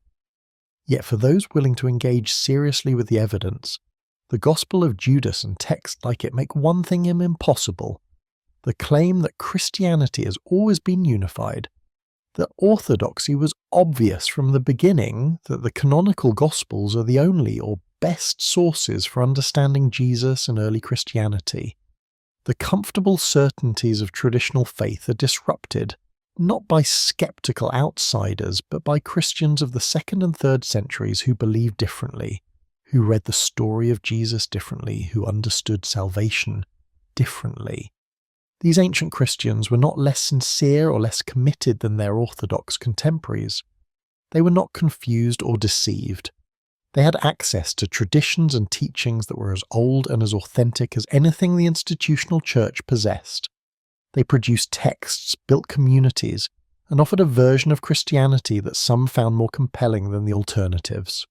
They were defeated not because their ideas were obviously false, but because their opponents had more power and used it to suppress dissent. The Gospel of Judas is evidence of that defeat and a challenge to its permanence.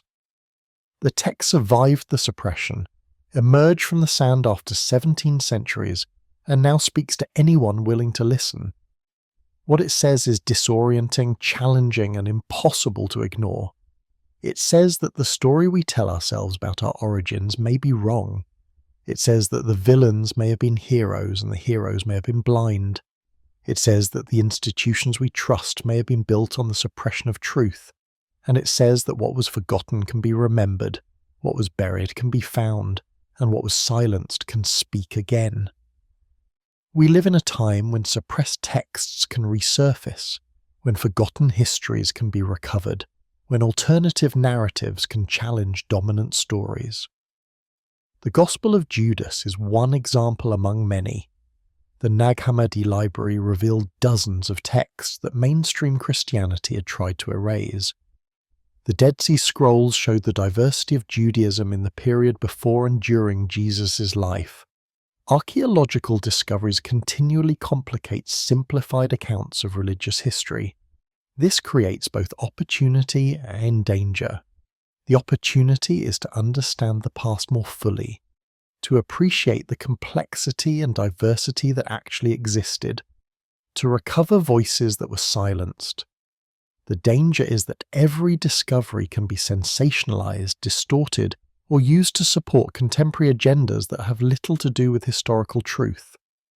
The Gospel of Judas has been claimed by conspiracy theorists, used by critics of Christianity to attack the Church, and cited by those pushing for religious reform as evidence that Christianity should change. But the text itself resists such easy appropriation. It is not a simple vindication of Judas, not a straightforward exposure of church corruption, not a blueprint for a better Christianity. It is a difficult, fragmentary document from an alien thought world, presenting ideas that most modern readers find strange or incomprehensible. Its cosmology of eons and archons, its dualism of spirit and matter, its emphasis on secret knowledge for a spiritual elite. None of this maps easily onto contemporary concerns or contemporary categories. What the Gospel of Judas offers instead is something more unsettling, evidence that the Christianity we know is not the only Christianity that could have been, that the story we tell is not the only story that was told, that the truth we believe is not the only truth that was believed. This does not mean all versions are equally valid or that historical truth is impossible to determine. It means that the process by which one version became dominant and others were excluded was not a simple victory of truth over error, but a complex historical process involving theology, politics, and power. For those committed to a particular religious tradition, this is threatening. It suggests that cherished beliefs rest on contingent historical foundations, that different choices at key moments could have led to very different outcomes, that what seems essential and unchanging is actually constructed and maintained through institutional effort. The Gospel of Judas asks believers to consider that the Christianity they inherited is not the pure teaching of Jesus, but one version among many that survived, because it was backed by imperial power. For those outside religious traditions, this is confirming. It demonstrates that religious institutions are human constructions, that claims to exclusive truth are historically conditioned, that what presents itself as eternal revelation is actually the product of historical accident and political maneuvering. The The Gospel of Judas becomes evidence of religion's fundamentally ideological nature, its function as a system of social control that must suppress alternatives to maintain power. Both of these responses miss something essential. The Gospel of Judas is not primarily about institutional corruption or political power, though it certainly has implications for understanding how religious institutions function. It is about a fundamental question. What if the world we live in is not our true home? What if we are strangers in a foreign land, prisoners in a system designed to keep us ignorant of our true nature? What if the escape we seek is not to be found through the approved paths, but through knowledge that institutional authorities want to suppress? These questions are not unique to Gnostic Christianity. They appear in different form throughout human history, in philosophy, in mysticism, in revolutionary politics, in art and literature. The sense of alienation from the world, the intuition that something is fundamentally wrong with existence as we know it, the desire to transcend present reality and reach something higher or truer, these are persistent human experiences. Gnostic Christianity gave them a particular theological expression, but the underlying concerns are perennial. The Gospel of Judas speaks to this perennial concern. It says that the official story is not the whole story, that those condemned by authority may have seen something true, that suffering in defense of truth is sometimes the price of understanding. It says that liberation is possible but requires knowledge that institutions want to control or suppress. It says that the comfortable answers are wrong and that truth is more disturbing than most people want to acknowledge. Whether one accepts the specific theological claims of the Gospel of Judas is almost beside the point. The Gnostic cosmology of eons and archons, the demiurge and the pleroma, is probably not literally true, but it may be a useful myth, a way of naming realities that are difficult to articulate otherwise. The experience of feeling trapped in systems not of our making, the sense that authorities lie to maintain power, the intuition that there is more to existence than what we have been taught. The text's return after 17 centuries of suppression is itself significant. It demonstrates that suppression is never entirely successful, that what is buried may resurface, that voices silenced may speak again. In an age of information control, when governments and corporations work to manage what people know and think, when algorithms shape what we see and believe, the Gospel of Judas is a reminder that control is never complete, that truth has a way of breaking through, but it is also a reminder that truth is difficult, that recovering what has been suppressed requires work, that understanding voices from the past requires historical knowledge and interpretive skill. The Gospel of Judas does not yield its meaning easily. It requires readers to learn about Gnostic cosmology, Coptic language, the history of early Christianity, the process of manuscript conservation. It demands intellectual effort, not just emotional response. This is part of what makes the text valuable. In an age of instant answers and surface-level engagement, the Gospel of Judas forces readers to slow down, to think carefully, to grapple with complexity.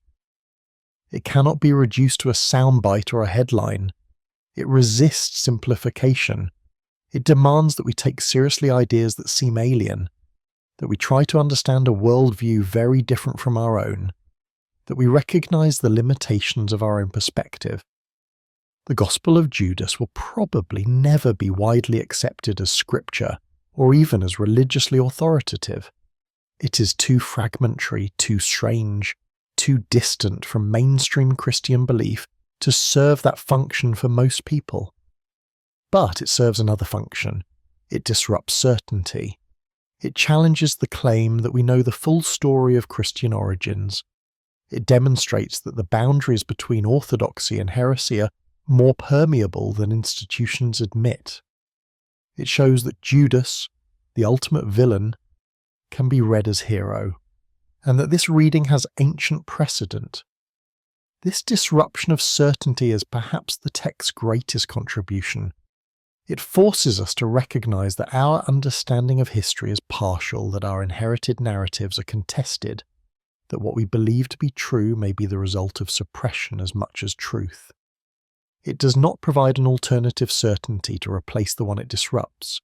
It leaves us with questions, with ambiguity, with the recognition that truth is harder to determine than we thought. In this sense, the Gospel of Judas is a profoundly modern text, even though it is ancient. It speaks to our condition, saturated with information but uncertain of truth, aware of diversity but unsure how to evaluate competing claims, suspicious of authority but lacking clear alternatives. It does not resolve these tensions, it embodies them. The text's final gift may be its refusal to provide closure. It ends abruptly, and he handed him over. No resurrection, no redemption, no explanation of what happened next. Just the moment of transfer, the act that sets everything in motion, the decision that Judas made knowing he would be cursed for it. We are left with that decision, with the question of whether it was right or wrong, heroic or villainous, necessary or tragic. The Gospel of Judas disappeared for 17 centuries, suppressed by those who found its message too dangerous to allow. It returned, damaged but readable, challenging the narratives that had been constructed in its absence. It will probably disappear again, not physically, but into the background of historical consciousness, a curiosity studied by specialists but largely ignored by the broader culture. The institutional Christianity that worked so hard to suppress it has adapted, acknowledged its existence, incorporated awareness of it into a revised historical narrative that accommodates diversity while maintaining orthodox boundaries. But the text is there, available to anyone who wants to read it, asking its uncomfortable questions, presenting its alien cosmology, inverting its familiar story. It cannot be suppressed again the way it was before. Too many copies exist, too many translations have been published, too much scholarly work has been done. The Gospel of Judas has become part of the permanent historical record, evidence that cannot be erased. What we do with that evidence is up to us. We can ignore it, dismiss it as ancient error, or acknowledge it as interesting, but ultimately irrelevant. Or we can engage with it seriously, allow it to challenge our assumptions, use it to question the narratives we have inherited. The Gospel of Judas does not demand a particular response, but it does demand a response.